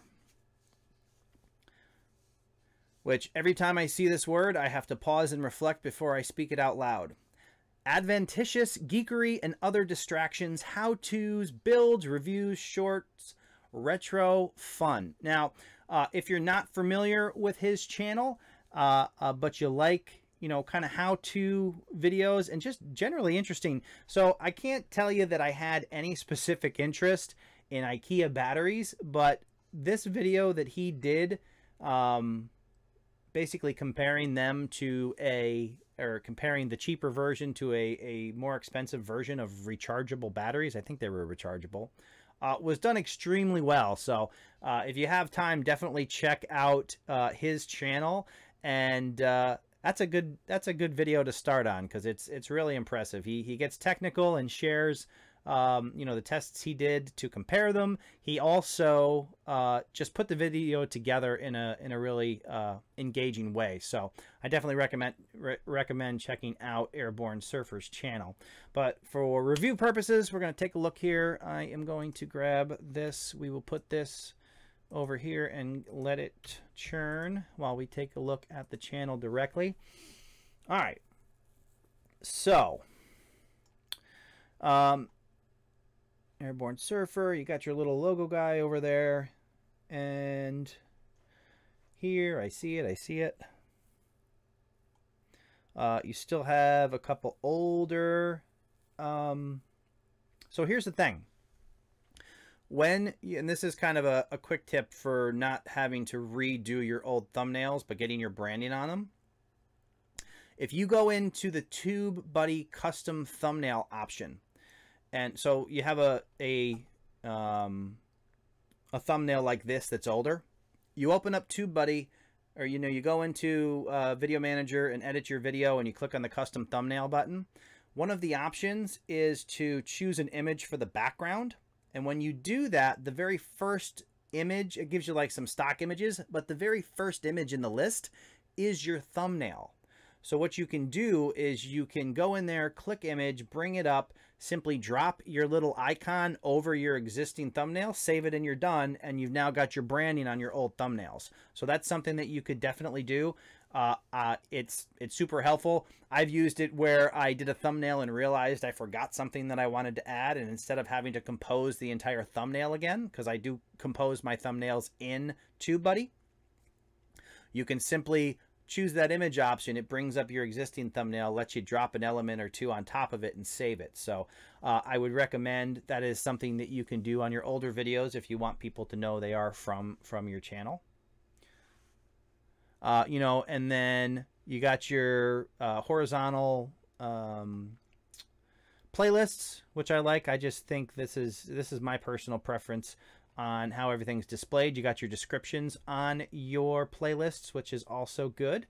And just videos like these, I know these are older, but I know we've had the conversation before. Red on a dark background is kind of a tough thing on the eyes. It gets kind of muddy and it's hard to read. So if you do start at either your more popular videos or your more recent videos and kind of work your way back over time and try to work on your thumbnails, you could certainly do that as well. Because a lot of these how-tos, and I have my other channel which has a bunch of how-tos on it, those are evergreen videos. People go and check those out on a regular basis. So you're still popping up in search results with a thumbnail that looks like this that you can't really read because the wording's so small. You might be missing out on views. If people don't know what's going on right away, they could be scrolling right past your video, and you're not really maximizing the potential there in terms of getting your watch time, and getting people to click on your videos. So I wanted to, we'll take a peek over here. It looks like you just crossed over 200,000 views. Congratulations on that. That is awesome. Now let's see if we can. So here are all your thumbnails, like your Freeway Forum ones, which is this icon. You can tell that those are your videos. And your more recent thumbnails, you're doing a good job on contrast on your wording. This one's a little close to being concealed by the text or by the timestamp, so you want to be careful there. And then this is what I was talking about, and I think most of these, so it looks like you're doing a good job on your more recent ones. That's a little hard to read. It's tough to see that that's Panasonic. And for the most part, you can read those fairly well on the smaller side, and you got your branding in it or on there. But again, you definitely, especially for those like the evergreen videos that you're continually getting traffic on, you may want to consider ways to kind of make those thumbnails more viewable so you can drive even more views to them. All right, you are hitting the keyword research here.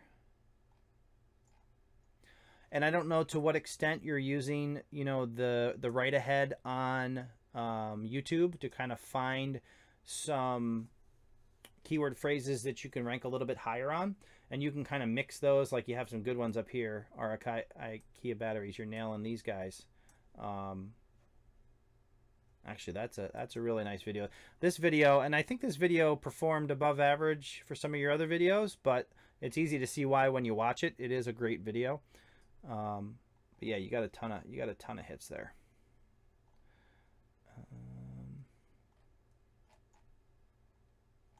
Cool. And again, this is from MorningFame. The actual MorningFame website is a super cool site that presents all of your analytics in like a visual fashion and gives you strategies on how to fix stuff. This is one of the features right here that's actually on that version of MorningFame. This particular one's, this is a review tool, so it's slightly different, but you can definitely see some of these features and check out your thumbnails and how they compare, and see strategies on how to improve your channel on MorningFame. And there's actually a link in the description of the live stream. It is still invite only, but there is a link that will get you to be able to set up an account, and that'll get you 30 days free on the site. So I definitely, if you've never used MorningFame, you definitely want to go check that out, and you know, try it out and see if it works for you. All right, so I want to hop in. Let's transition here. And so absolutely, Matthew. Airborne Surfer says it's definitely an iterative process.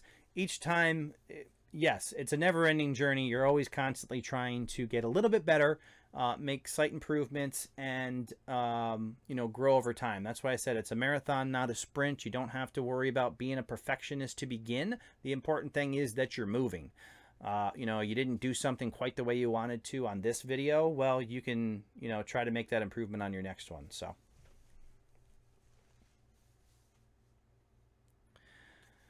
I don't think so. On my best performing videos on the average Dan,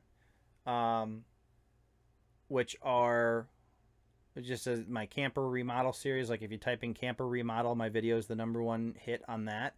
That does fairly decent. It gets, I don't know, it's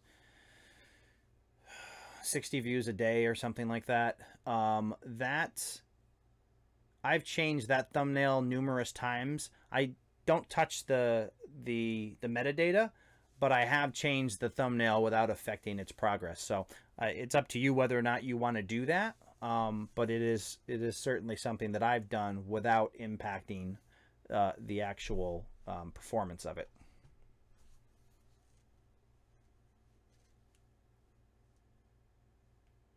If you have a video that's ranking well, I wouldn't mess with the keywords or the title or anything like that. But like I said, I have changed the thumbnails without any negative impact that I was aware of.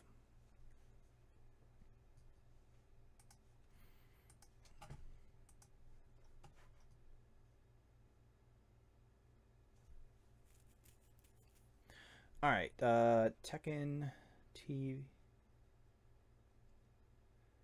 Tekken TV went, let's see here.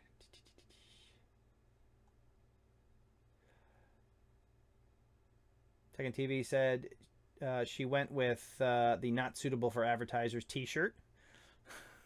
Made me snort laugh. That's funny. Retrofiddle thumbnails. Yeah, you can take your, I mean, you can do that over time. Tekken, let's add Tekken to the channel review list. All right, and so we did this one and this one. We're going to do Black Artist next, and then we will do Tekken.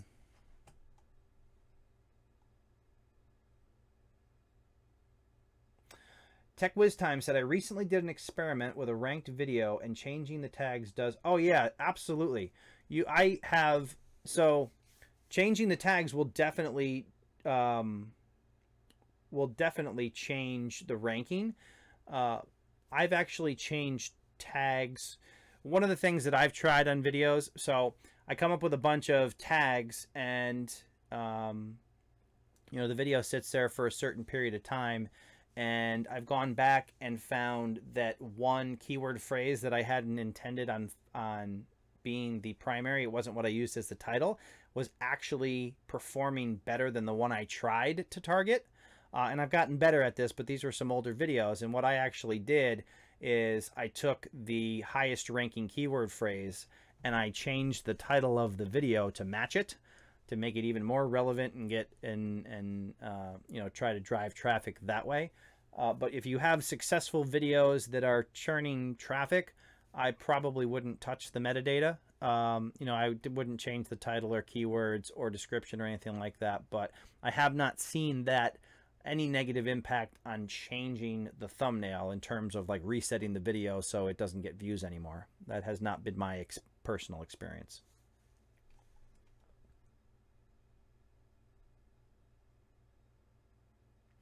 That player pool question. I recall one of your videos you said it was studied that thumbnail that had your face had gotten people yeah, so YouTube actually states or YouTube has stated that thumbnails with your face on them do better.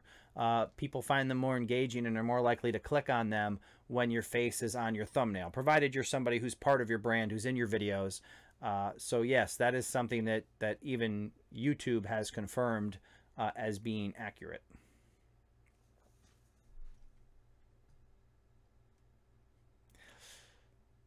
Go Pappy Go, thanks for joining the live stream.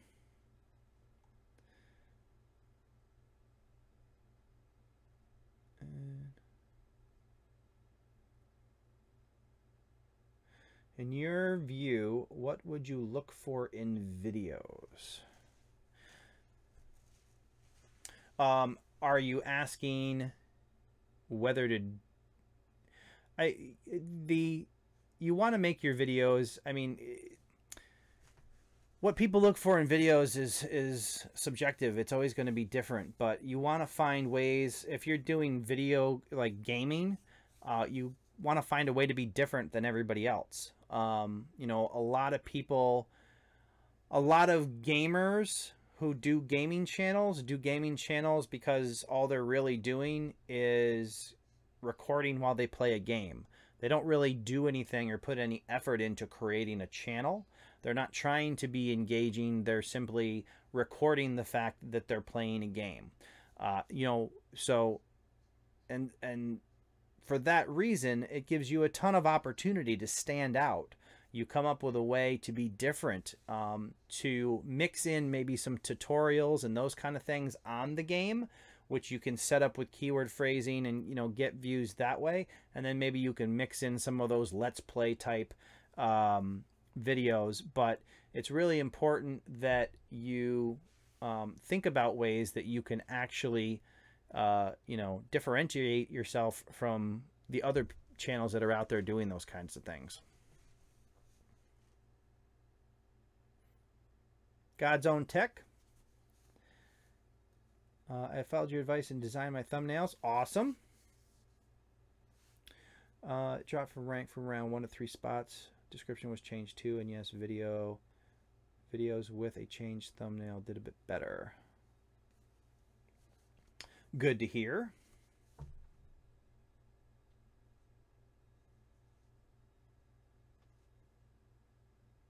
All right, so here, what we can do, I will add your channel, that player pool, to the list of channels that we're going to review.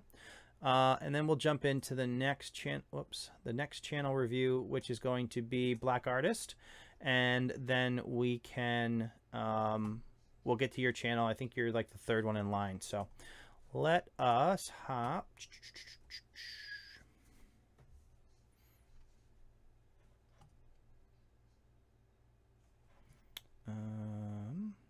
All right, we're going to switch that so we don't end up with like the Inception look of camera and camera and camera. And then take the chat down for that one, and we will take a look. All right, Black Artist, here we go. Black Artist making. All right, so here's the thing. A couple things here. Your channel art. Here is what I would recommend here. Let's subscribe to your channel. When you're first starting on YouTube and you're trying to grow a YouTube channel, you want to make sure that you are keeping people on YouTube. You don't want to go you don't want to dilute your message by trying to send people in a bunch of different directions.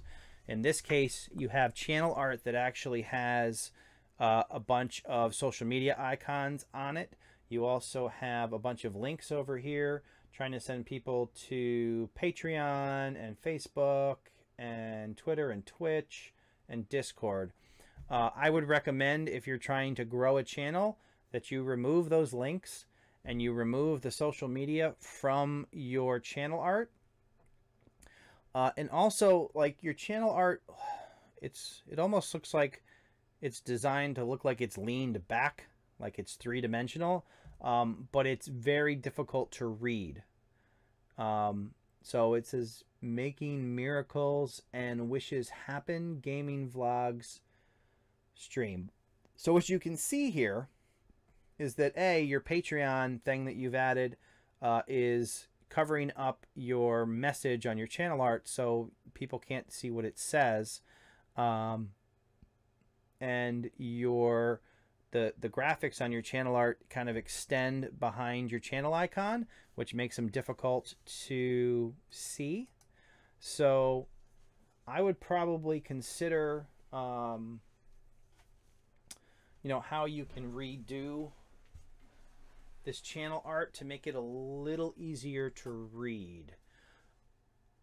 I don't know what you use to make the channel art, but you can go to, you know, like canva.com is one that pops to mind that can do free channel art where you can get everything on there. And, you know, in this case, I might recommend that less is more, in the sense that you just want to basically let people know that you are doing gaming and vlogs and streaming, you know, and then keep it as simple. You could just do like black artist and then gaming, vlogs, and streaming, and, you know, get that message across first. That should be the primary thing that you're trying to convey to people. And then once you come up with that, you know, color scheme and you know, branding in that regard, then you want to let's see, let's look at your videos and look at your thumbnails here.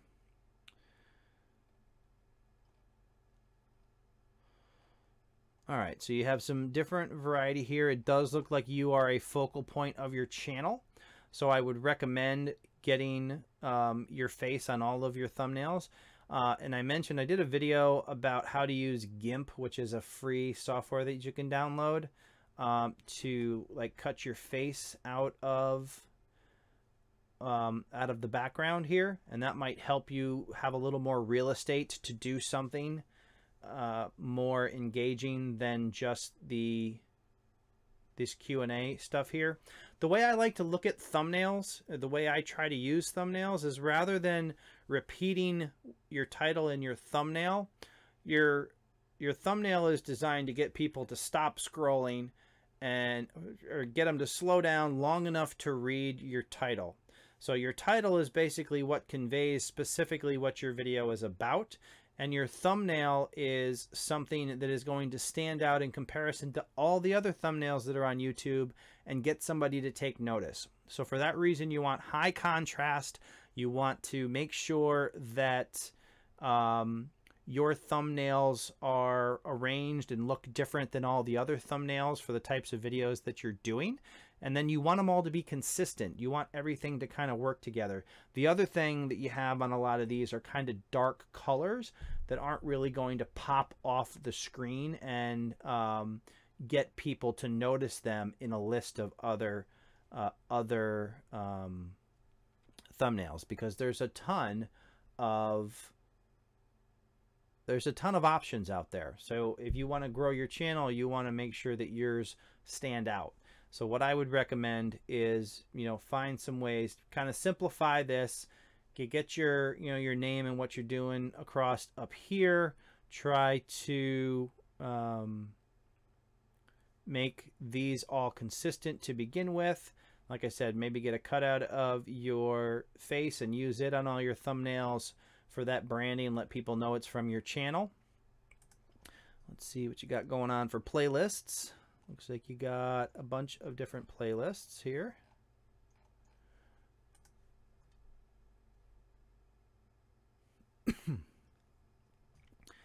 And how we got, all right, so the other thing that you can do on your main channel page here is instead of leaving it with this created playlist and uploads, I would recommend that you come in here, you come down here where it says add section, and you start adding some horizontal playlists and kind of spread out what you're doing, let people see more of your content, and give them more of an opportunity to see what you're about, and you know, possibly subscribe to your channel. So I think those are some things that you could definitely work on and improve. Let's take a look.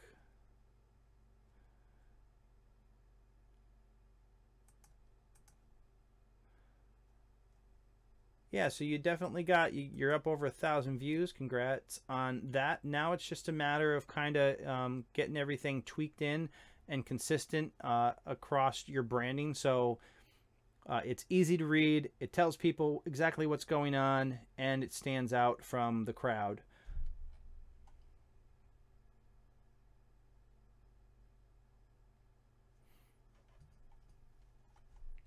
Let's see here.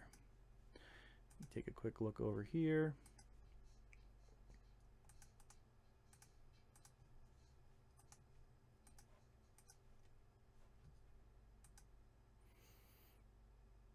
I'm going to hop over into the chat real quick while I'm waiting for that to load to see exactly, see if you gave me some insight on how,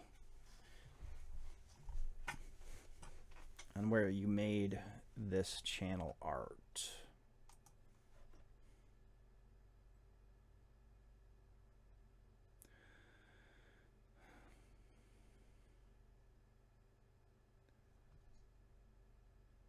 All right, so you use Photoshop. Well, that's good. So yeah, you definitely have some opportunity there to work on that.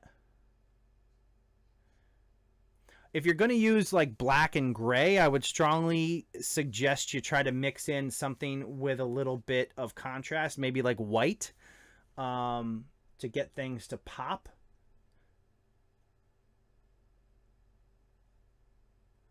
Just checking the chat here real quick while that other screen loads. God's Own Tech asking for a channel review. I will throw that up there too. Put that at the end. And see what else is going on. Creative Fun. I got an advice that can help. There is a site that helps you with tagging your videos called Rapid Tags. Yeah, I mean, I think I've heard of that.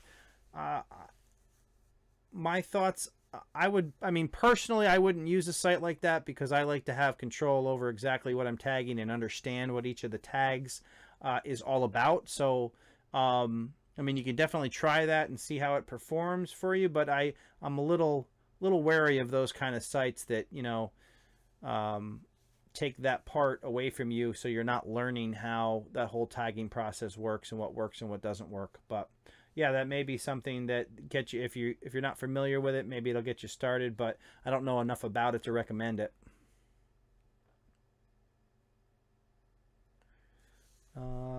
D. Archer, great to hear what you think of my channel.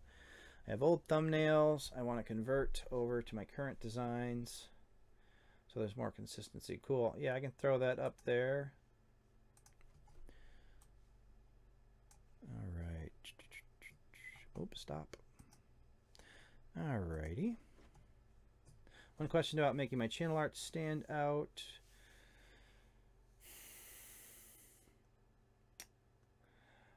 It all depends on how you use it. I think the one thing that I would say is probably less is more, at least in the beginning, to try to communicate to people what your channel is about, your name, and what people can expect on your channel, and if you have a consistent schedule, when they can expect it. I would try to remove as much of the other stuff as possible until you have, you know, until you start growing that channel and moving it forward.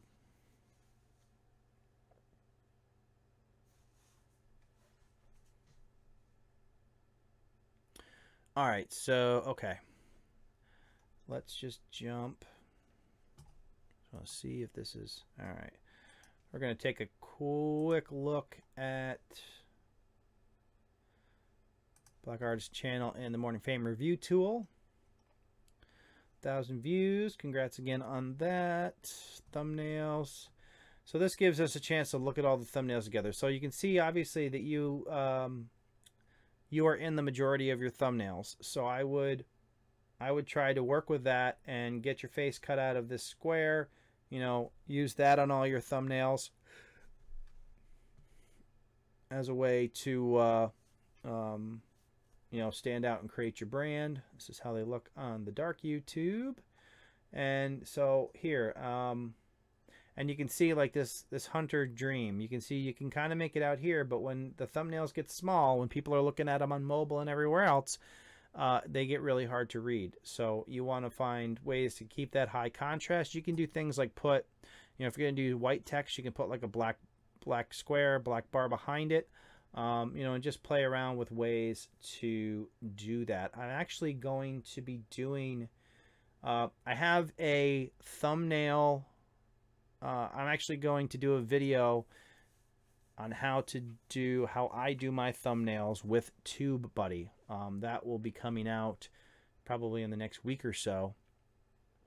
So if you're interested, if you want to be able to use something like TubeBuddy to create your thumbnails, that is something I'm going to share in the next week, I believe. So let's take a look.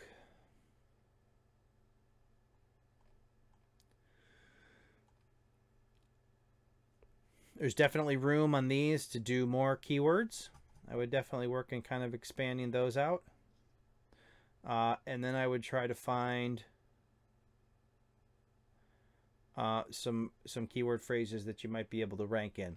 Even if they're keyword phrases that have low search volume, just find, you know, a few different ones, different variations on these that you can actually rank instead of being outside of the top 50.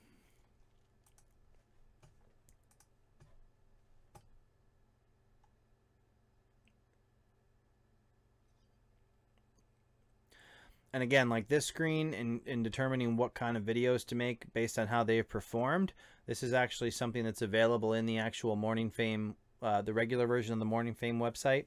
If you haven't tried MorningFame yet, you can get 30 days for free. It is invite only, but there is a link in the description that'll let you sign up and check them out. And I definitely recommend doing that. They send you, so each time you put out a video, they send you an email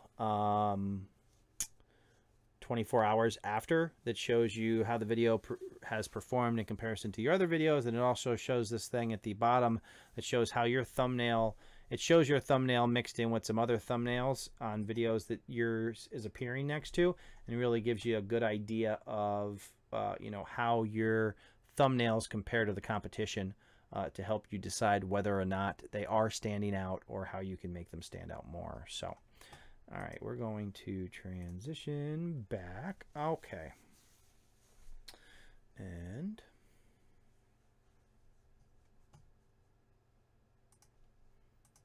I'll get the next one ready.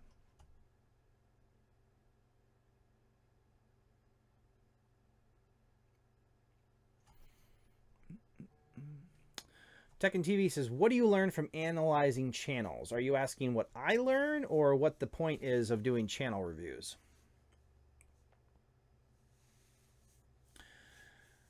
I mean, the overall purpose of a channel review is to identify those things that are opportunities for improvement.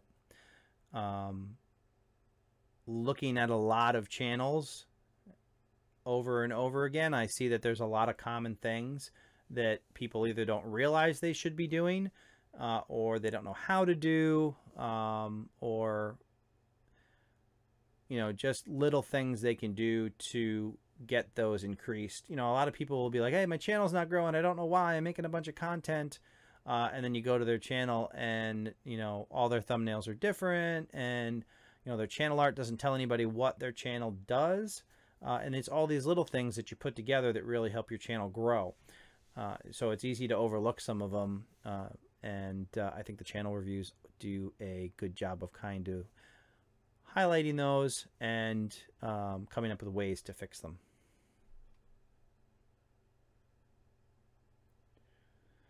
All right, Tech Whiz time. I'm up for a channel review if there's time. I always have time. Let's see where we're at here. So we just did.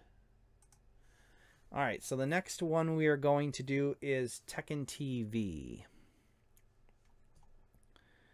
And let's take a look at that.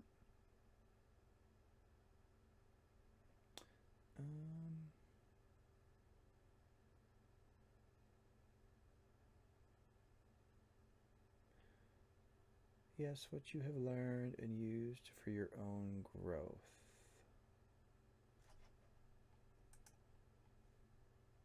So you're asking what I have learned from doing the channel reviews of others, or what I have learned from people doing... Because when I first started, I had other YouTubers do channel reviews on me. Please review my channel too.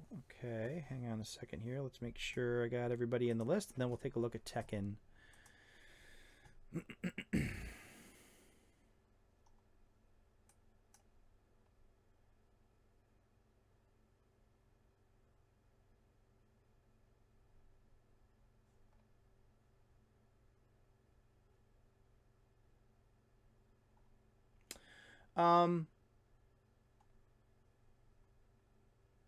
So the first thing, Tekken, is I don't do channel reviews for my benefit.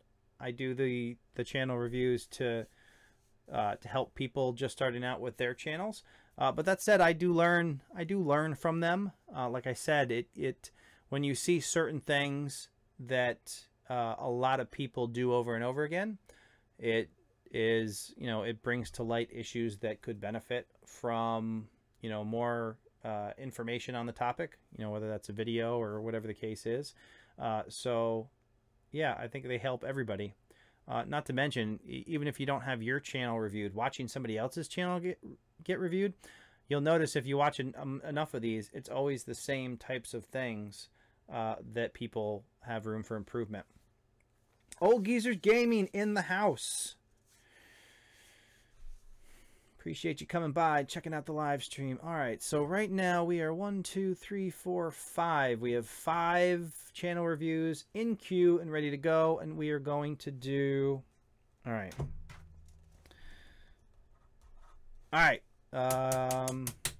We have 2 more t-shirts that we have to give away. I'm going to give away a t-shirt right now. You can...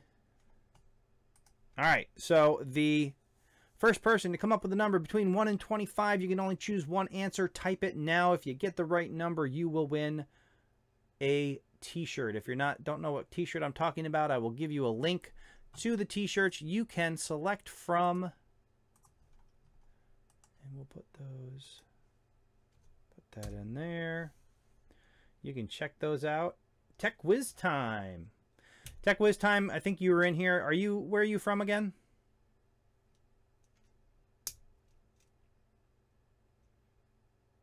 Again, you have to be in the US to win a t-shirt. But I think everybody who's guessing was already in here. But the winner was Tech Whiz Time. Oh, you're Australia. Arr. All right, we'll have to come up with... Yeah, we have to figure out some specifics to cover all of the different countries or continents and what that would look like expense-wise. So I am going to... That is a very good attempt, Dr. Ekberg. But I'm going to have to do it again. All right. So if you want to win a t-shirt and you're in the US, and I promise at some point we'll figure out something we can do internationally, but without knowing how much it's going to cost me to ship to every single country, I don't want to put my foot in my mouth and spend $1 gazillion trying to give away a free t-shirt. So, all right. Right now, 1 to 25, if you're in the US, type in the number, and the person who gets the right number will win a t-shirt from that link.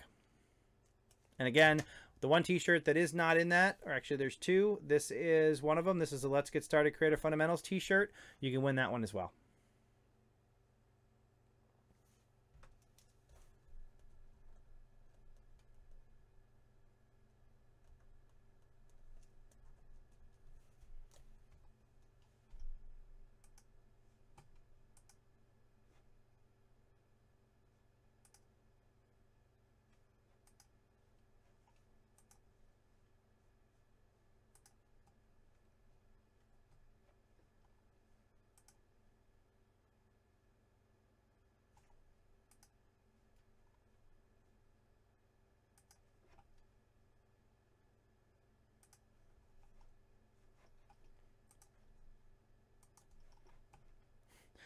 All right, just one per person. Who was our last winner?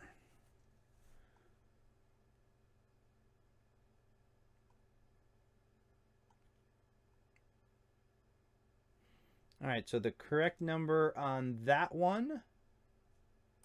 Hang on, I just need to scroll up and check something real quick here.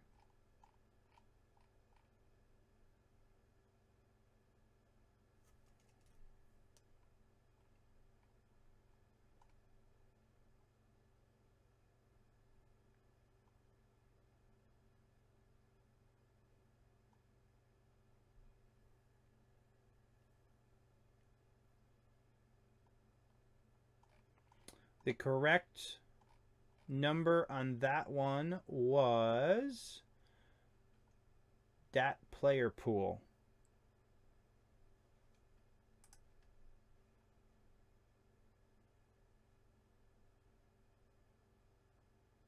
Did that player pool just win? Who are the 3 winners here? So Tekken won. Who won before Tekken?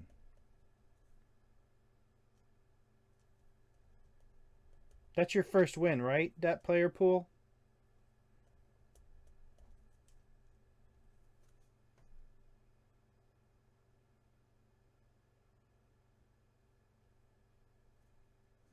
Make sure I get everybody represented here. And make sure you got to go over to the group and post that you won.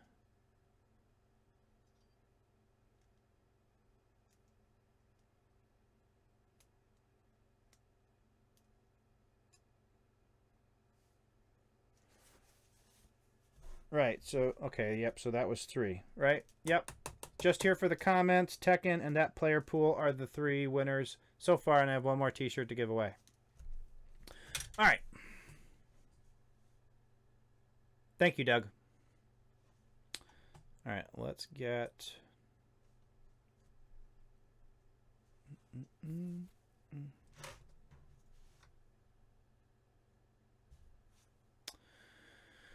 All right, we're going to get the next one up here real quick.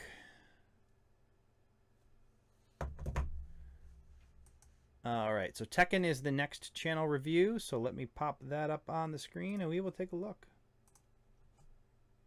All right, here we go.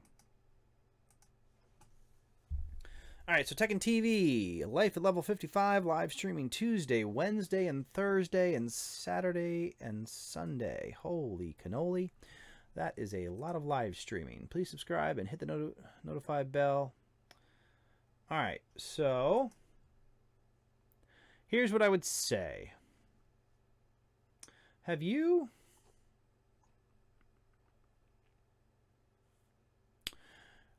If you go on your channel, Tekken, and click the little gear that's over here, there's a little option to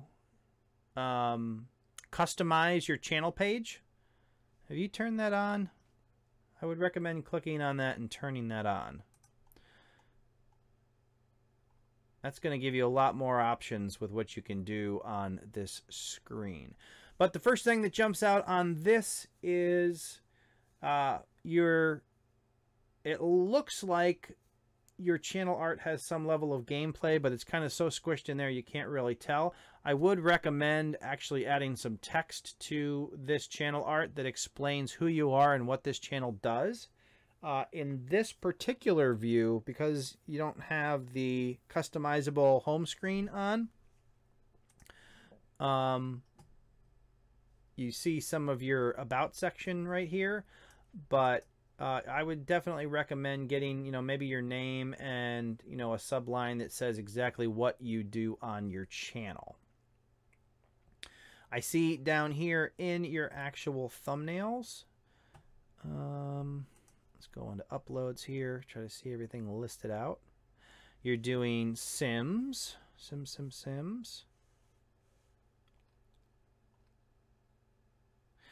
All right, so you don't need to put your brand. You're kind of doubling up on your branding here.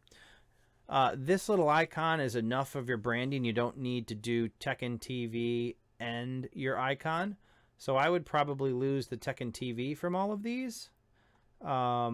And then I would focus more on something that explains what the individual video is about. Now you're doing live streaming. So if you are interested in growth instead of just live streaming your content, maybe kind of try to come up with a something specific that you're going to try to do during the live stream. Again, I'm not super familiar with Sims Free Play, but any way that you can come up with a topic that you can actually focus your metadata, your keywords, and your description and your title on can help you grow faster. So that's what I would recommend on that. And then also on your text, this text is super small. It's too small to read. And it's also fancy, which makes it even more difficult to read. So I would also focus on trying to do high contrast text. If you have a dark background and dark text, which this is generally dark text, even though it's purple, you'd probably be better served to do like a white outline rather than a darker shadow that you have on this text. And then you also, like I said, you want to get something up here. But you can get by with just, oh, see, and then here you've changed, your icon is different here. So if you're going to use an icon as your branding, then you want to keep it consistent because you want to make sure that people know your content is yours. So figure out one that you want to use. I see you have this up here, and this is what you've been doing. And then work your way back and get your older thumbnails updated. And you know, go from there. And again, I don't know. Like I said, there should be somewhere in this general area, there should be a little gear that you can check that can allow you to customize that page.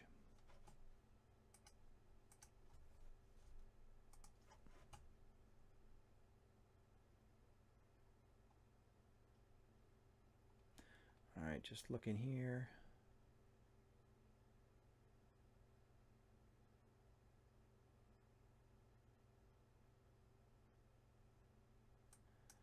Because it would take too much time to watch a video, player pool. You know, if you joined that group on Facebook, which I think you did, right? Post a comment in the Creator Fundamentals Facebook group and let me know that you won.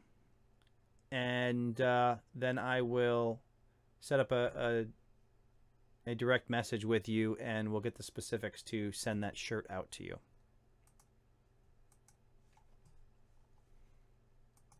All right. Okay. Yeah, to try to look at everybody's individual video and try to comment on exactly what they could do to improve a video, I would be here for hours. And especially there's a lot of people aren't doing the things that they could be doing on their channels, you know, and you really kind of want to get that all organized and then start to work on improving your video. So.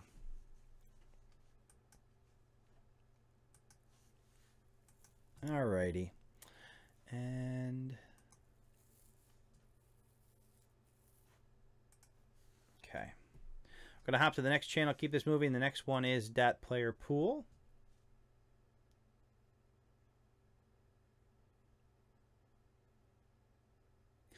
So you can always, that group that you joined in Creator Fundamentals, if you have something specific that you're looking to improve on a video, you can ask people for feedback. I would just caution you, the way that community works is it's kind of self-policed, which means that you kind of have to establish your presence in the community before you start posting links to videos so people understand that you're not just dropping a link and running. But if you put a detailed question in the group and explain, you know, something specific that you're working on or trying to improve and ask for feedback that way, you may have other people that can look in your content and offer feedback on what you could improve. But yeah, I mean, there's a different in the future. There's a bunch of different things that I'll be offering on Creator Fundamentals, but from a time perspective, trying to do the videos during the live stream is just too much. One of the things that I will be offering is like one-on-one coaching, you know, more in depth, looking at your analytics and kind of the whole thing that you're doing to try to come up with a plan to work on growing your channel. But that's probably a little ways down the road. And for now, I'm doing all that stuff for free via live stream and giving some people some feedback to help them get their channels going in the right direction. So we are going to bring up your channel next. And let's transition to that.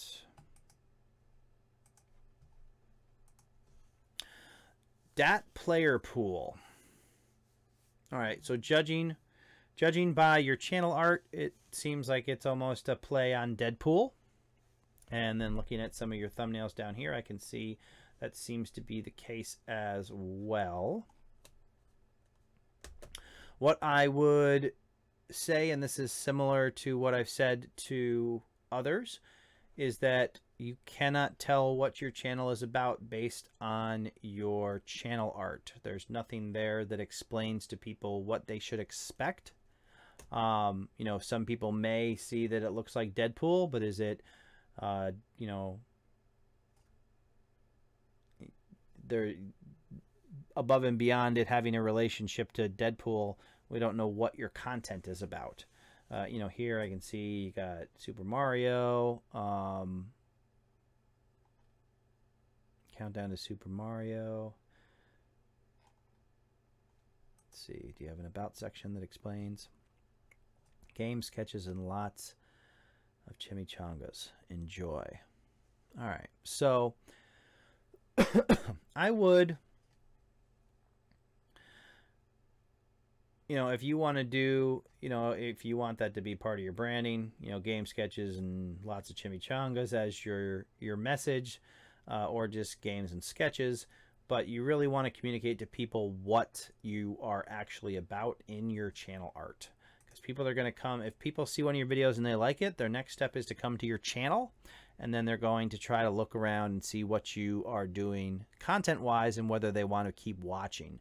When you have everything that's kind of all over the place and people can't figure out what you're doing and what your content is about, it makes it hard for them to make the decision to want to see more. And you can see by, if we look at your thumbnails, there's not really anything in them that ties them all together. And that's really what we're looking to do here. Is make everything related to each other. So you would come up with, you know, if this is your logo or icon, find a way to incorporate it into your videos. I don't know if part of your,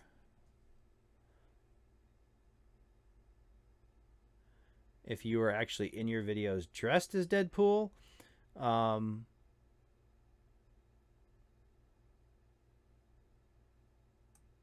Okay.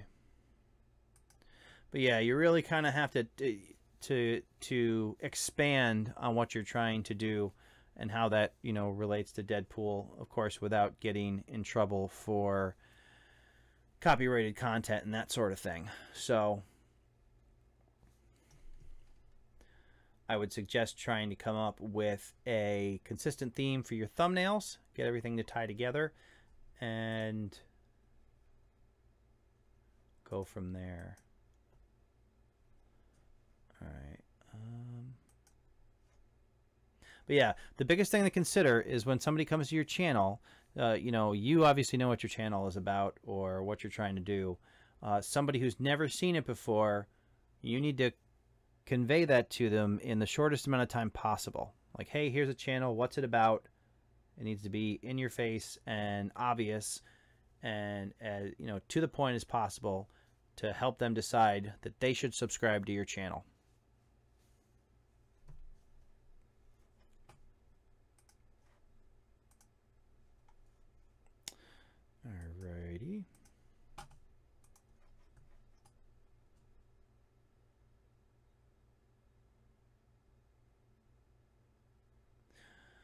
What do you suggest my art should have? And what about the channel for my new video? It's for a new game. I am doing a countdown.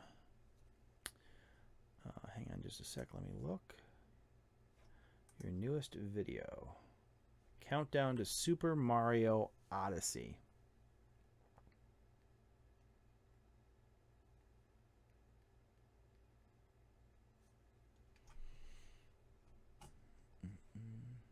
All right, so like I said, your channel art should have some words that actually tell people what you're about. And I would go from there. So if you want to keep it the way it is, but just add some text that explains what you're doing on your channel, that would be a great start. All right. And let's see where we're at.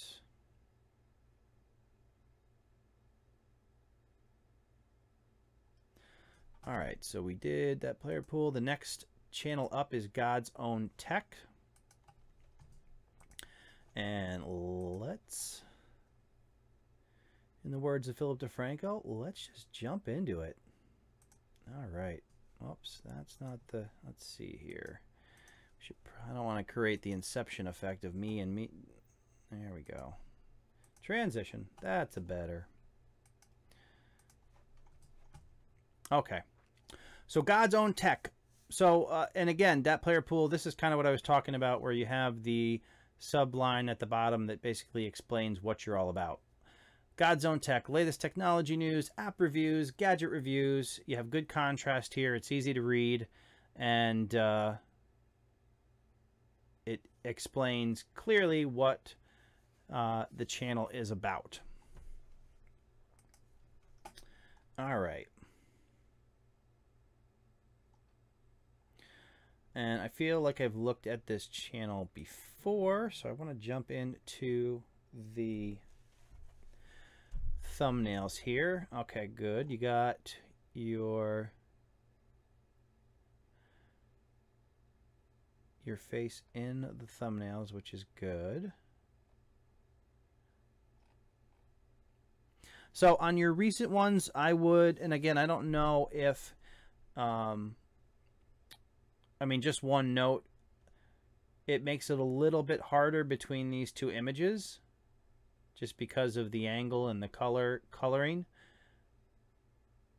to identify you as clearly in both. So I don't know if you plan on, I would try to find, rather than going like, it almost looks like this one's black and white, decide which kind of version you are planning on using, and then trying to stick with it. The other thing I would suggest is make sure that you are looking directly at the camera for the image that you use for your face, because it's important that people see your eyes, and that's, you know, part of that whole engagement thing that YouTube says that the channels, or the ones that have faces, are more engaging and are more likely to get people to click on them. But you got a good kind of, you know, framework here of how you're doing your thumbnails. They are high contrast and easy to read.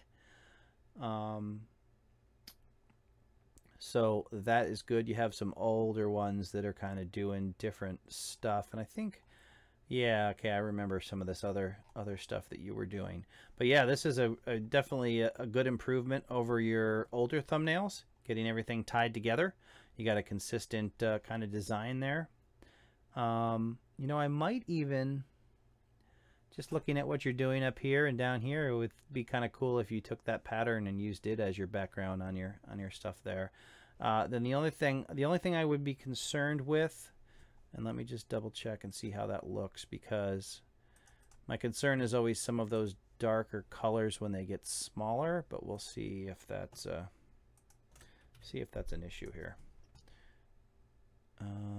All right, good. Yeah, so I did do yours 20. We did a channel review before, and I just want to look for, so that's what you had going on with your thumbnails last time, and you've made great improvements in getting, come on, we'll get that to churn in the background while we're looking at other stuff. And let's see, you got your, yeah, so on your main channel page here, I would, make sure you have some playlists.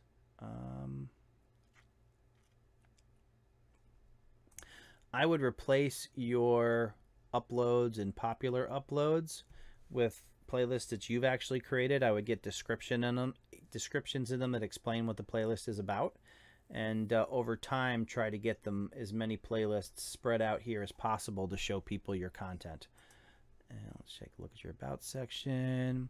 From the God's Own Country, we present you with God's Own Tech, a complete tech hub. Subscribe to us, get the latest updates and much more interesting stuff right in front of you. All right. Okay, looks good. Let's see how we're doing over here. And then now we look at your thumbnail game, and much more consistency there. That is excellent. So what we want to see now is how they look small. So that's not bad. This is just enough of an off black that makes those easy to read. So yeah, those thumbnails look great. That is worlds improvement over the previous ones that didn't really tie together. These you can obviously see they all belong to you, and they are all related.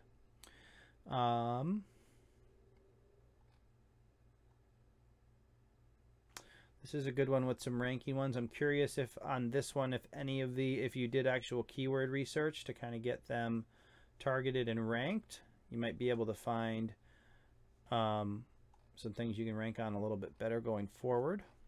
And then we'll look at your strategy, the ones that were popular. Any file through WhatsApp, paid apps.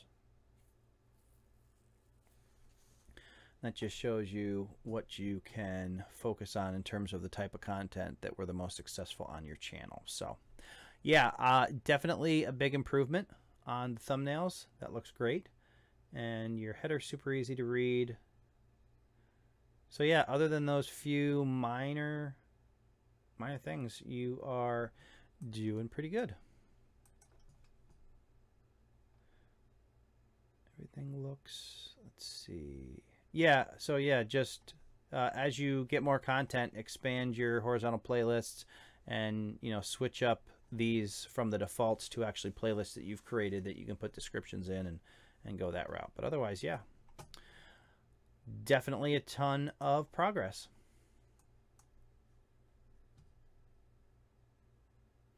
Later, Black Guppy. Thanks for watching. All right, let's see here. Is JD Archer still in the house? If so, you are up next for a channel review.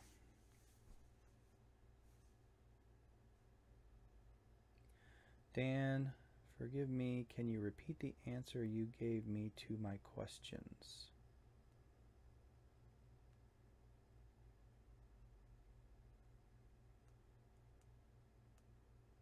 All right, Jay, we're going to do your channel review in just 1 second. What would you suggest my art should have? And what about my thumbnail for my new video?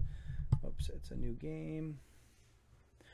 So what I said, that player pool, in terms of your channel art, you need to add some text to it that explains exactly what type of content you're covering on your channel.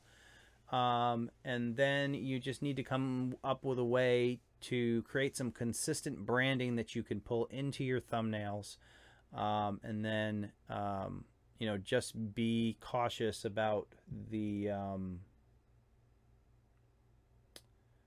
the use of Deadpool and copyrighted content. Make sure you don't get hit for using anything copyrighted. It's always a challenge when you're doing, when you have something like that. But I would definitely start by getting some text on your channel art that explains exactly what you are, what you plan on doing on the channel. All right, so next up is JD Archer. We're going to take a look at his channel and see what we have going on here. All right, JD Archer, book, sci-fi, Star Trek, travel, and more. So that's a wide range of topics there. Subscribe to the channel, check out the About page. Life is a journey. I love journeys. Fantasy and science fiction novels, which often feature journeys. I love travel, which is obviously journey.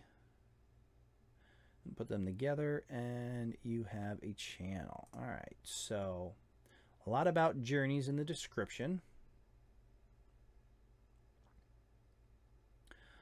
but not much mention of it in your header. Your thumbnails are on point.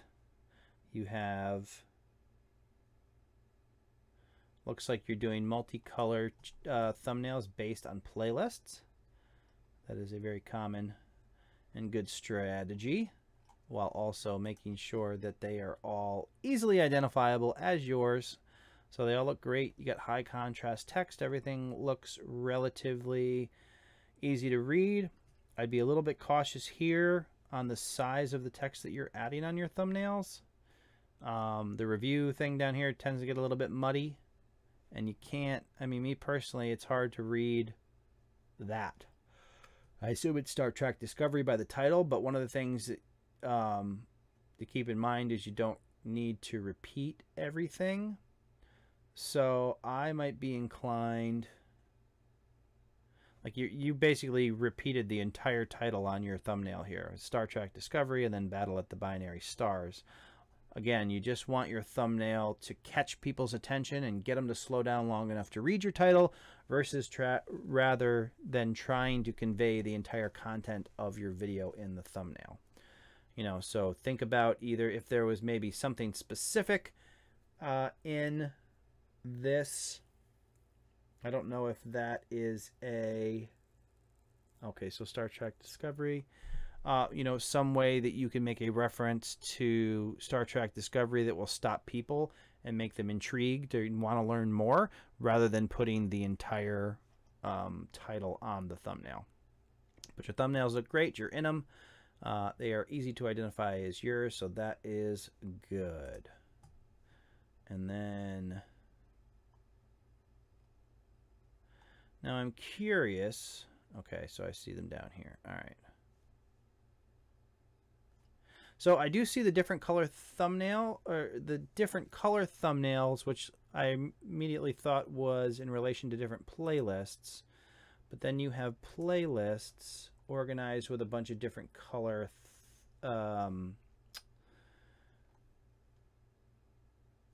thumbnail frames. So if you're simply changing colors for the sake of changing colors, you probably don't need to do that. If you're doing it to group videos into like topics, that's not a bad thing to do. But rather than change the colors without a plan to change the colors, I would probably be more apt to stay consistent on the color scheme. Let me check in the chat and see if you've had the I'm not so much doing travel now. Star Trek videos, I've been thinking of doing a screen cap from the episodes for the thumbnail. I have old thumbnails I plan on redoing. Okay. Oh, so it is different colors for different playlists. Just for whatever reason, some of those have been intermingled into further playlists. That's fine. Okay. All right. And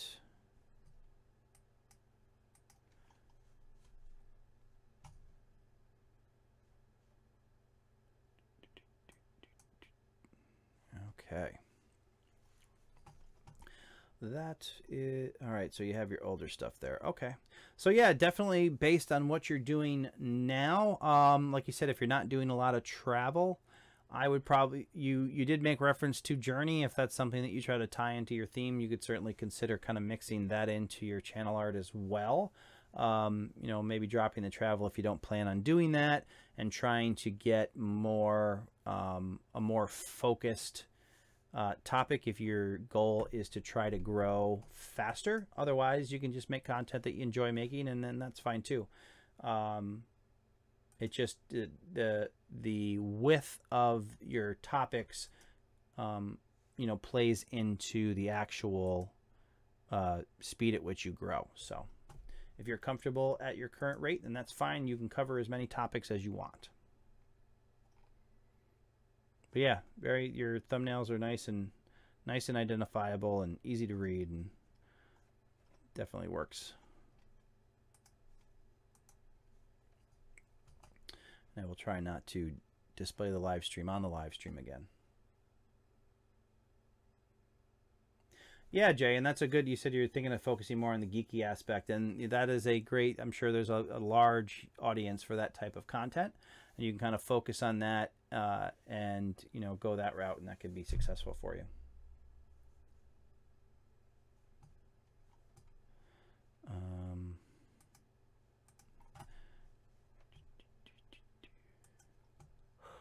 All right. I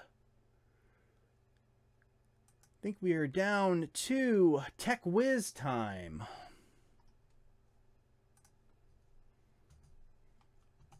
All right.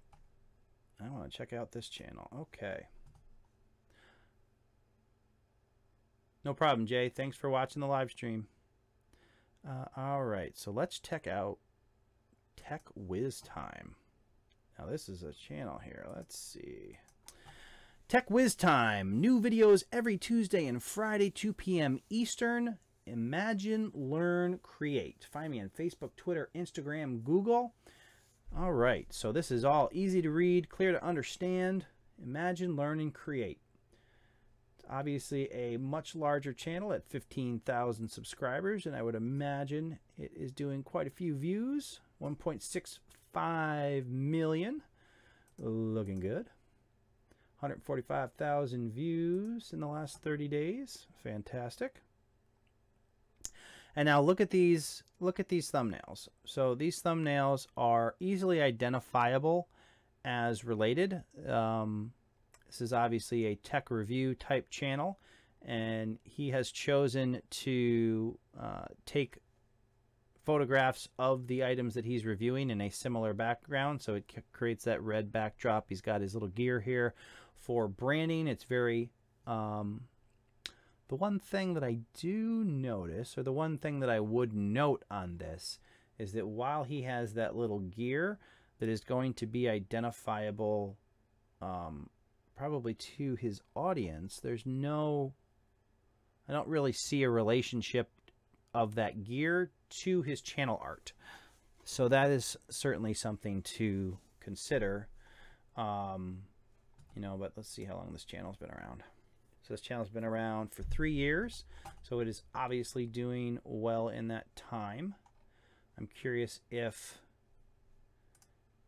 hey, Tech Whiz time, if you're still, let's see here. I want to see. Ah, okay. Gotcha.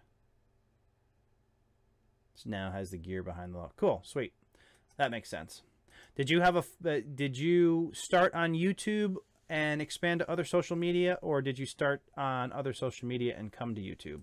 I'm assuming if you're tech focused that you may have started on YouTube and kind of branched out to the other platforms, but you definitely have everything going here. I just want to check the top page here. You got your uploads. Now I'm curious, so you obviously have a lot of the best practices in place. Is there a reason you choose to leave the uploads at the top here versus doing some other playlist in place of the uploads? Also, I would recommend on your tech reviews getting your descriptions in, but I can tell by your other ones that you know that. And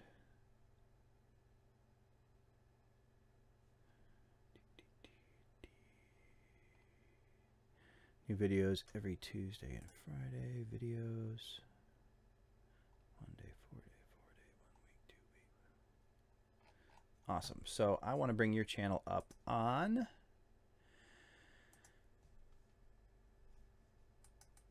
the channel review tool because it's good. It'll be good to show some things side by side here. So we'll do that real quick.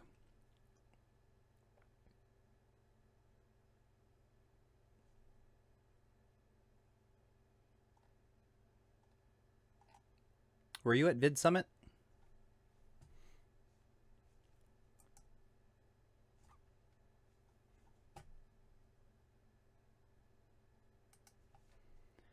Hop on here quick while that is churning in the background. No.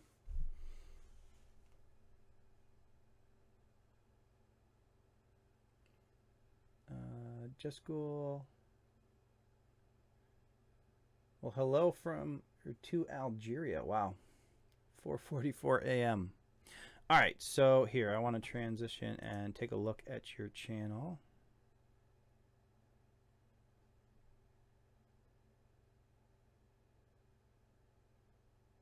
Hawk Gaming, yes, I will have it up for replay. All right, so Tech Whiz time.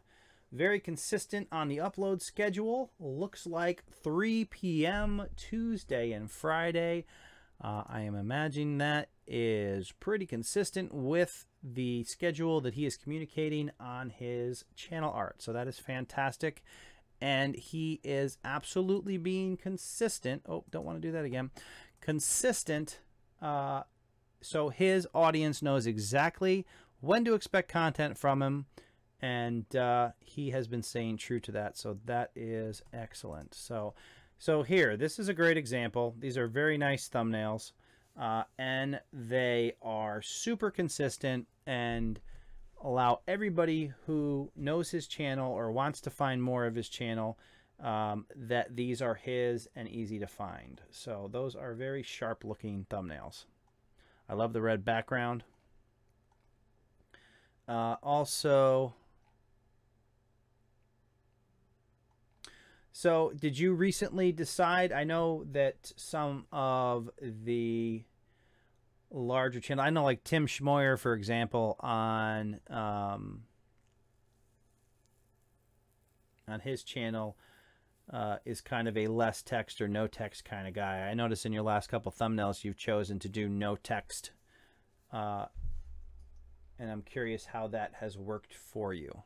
I would imagine for people who follow you, that's pretty straightforward, and you do have that red really pops. So I'm curious how those have performed in like suggested videos or in browser. What kind of traction you've gotten on those versus ones that didn't have any text at all.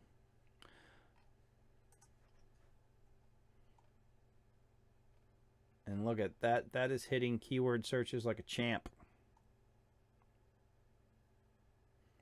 I don't know what Yumi Digi is, but I'm assuming it's a brand, but you are all over that.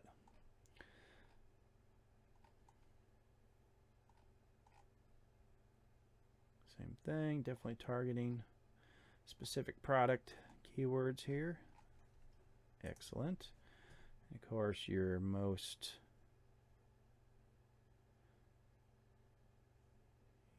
internet fail, Australia. Alrighty.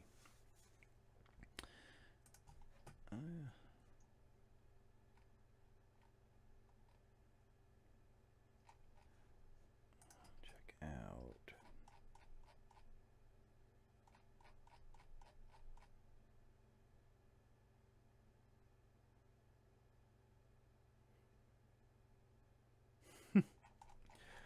Zach Galifianakis lookalike. There you go. All right, so yeah, those are, once you get your gear up there, you will be tight on the branding.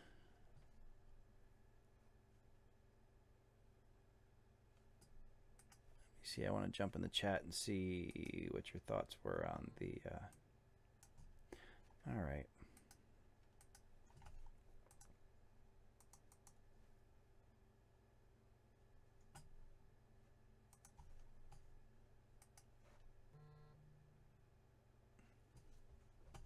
Okay, there we go.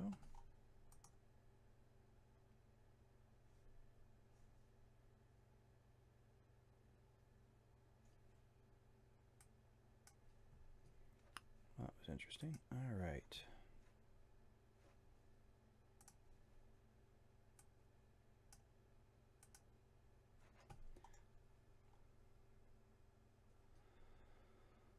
Alrighty, let's see. I just want to get, that's what I'm aiming for. So far, no text is performing just as well, if not better. Interesting. That is interesting.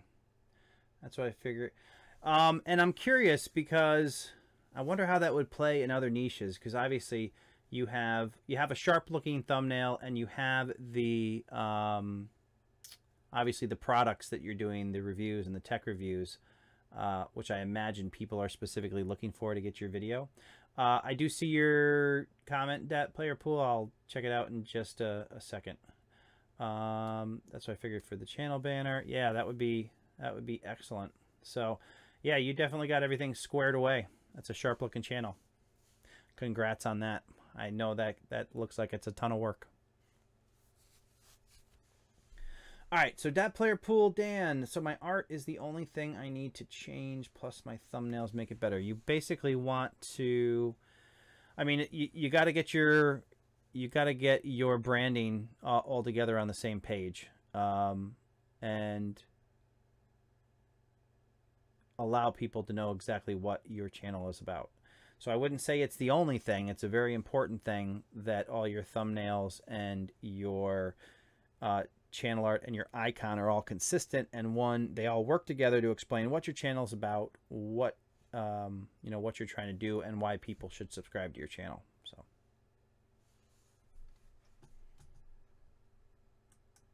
I'll definitely be at Vid Summit next year. That was an awesome experience, definitely worth going to.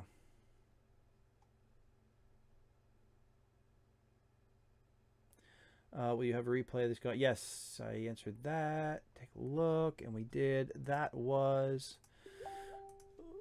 the last channel review. All right, so okay, let me just recap here. So we did, just here for the comments, 1 t-shirt number 1, I think Tekken 1 t-shirt number 2, Dat Player Pool 1 t-shirt number 3, and by my record I need to give away 1 more t-shirt. So if you are in the US and you're still in the chat, I have 1 more t-shirt to give away. And again, if you win, you will be able to go here and pick out a t-shirt, and I will send it to you. But you got to be in the US, unfortunately. Sorry to everybody who's not in the US, but we'll have to figure that out at a later time, what we might be able to do on the international scale. But that's kind of a logistical nightmare at the moment. So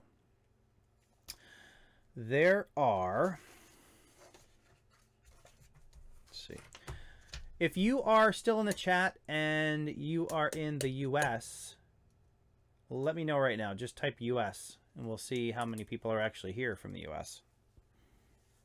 We're down to 10 people in the live stream, so can't imagine there's a ton of people.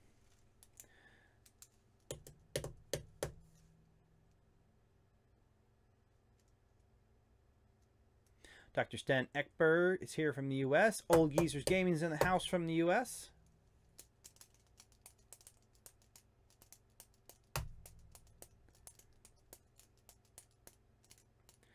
Tekken is in the U.S., but she already won a t-shirt, I do believe. All right. And Dat Player Pool already won. So is it just Dr. Sten Ekberg and Old Geezers Gaming who are still in the U.S.? Down to the 2 of them?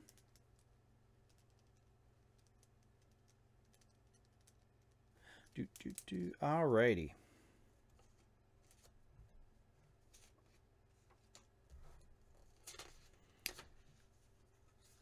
Oh, and Go Pappy Go Bite Size Tips is USA also. All right. So here's what we're going to do. Since there's only 3 of you. So the next one we're going to do, each one of you, I'm going to do, let's see, we are going to do,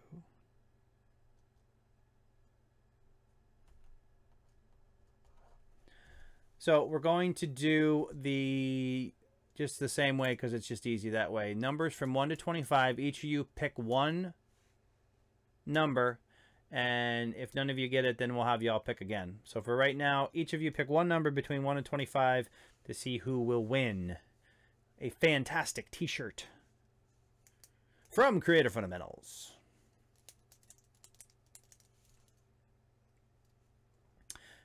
And none of you got it.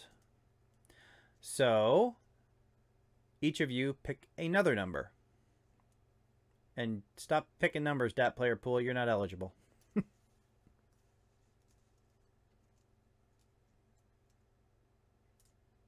Need the second number from Dr. Ekberg and Old Geezers Gaming. And the 3 of you, nobody has gotten the number yet. Each of you pick again. Keep in mind the numbers that have already been picked.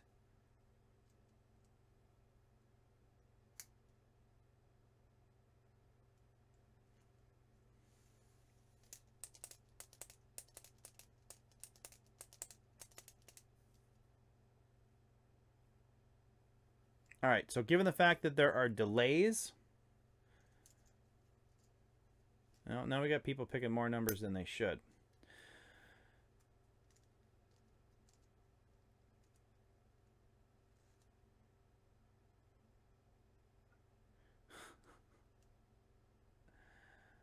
And now people are just typing in numbers.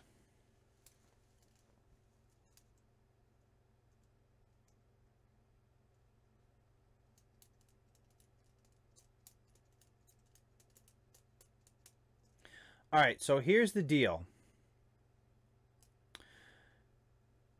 Go Pappy Go and Old Geezers Gaming both picked the same number within moments of each other. So the two of you guys are going to pick a number between 1 and 10. And whoever gets that number will win the shirt. So pick right now between 1 and 10.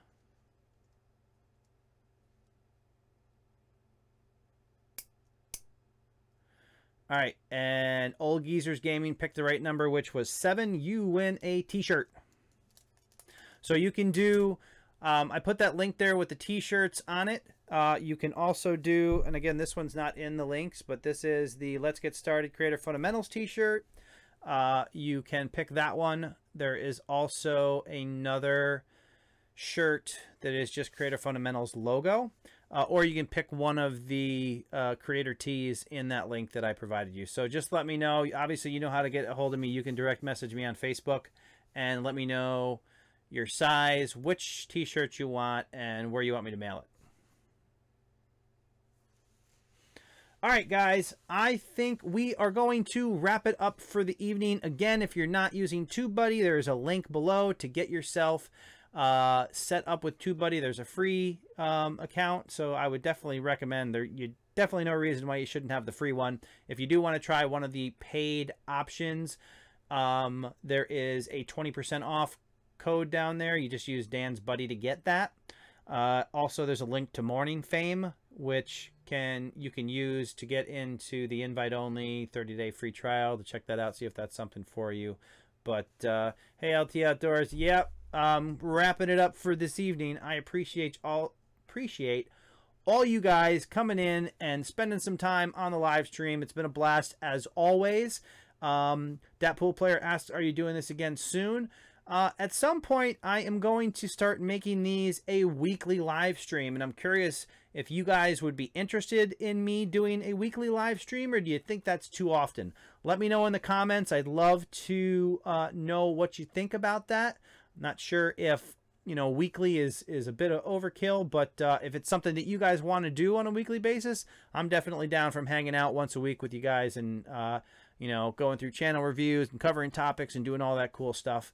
So let me know what you guys think about that, and we will go from there. So I will be chopping up probably the hacks that I shared in this video and uploading them at a separate video at some point, so you guys can revisit those if you want to as a separate one.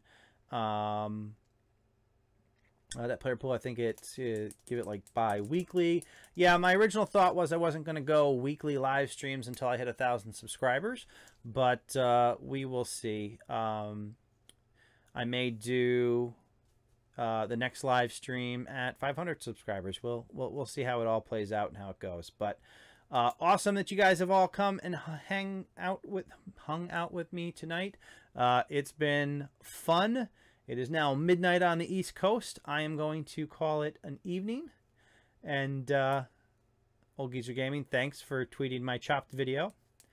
And I'll see you guys in the next live stream. Again, facebook.com/group/creator fundamentals if you want to interact with other like-minded YouTubers and ask me questions or anything like that, or ask specific questions about your channel. You can do all that there. So we are done for now. Thank you guys so much. I appreciate it. I'll see you next time.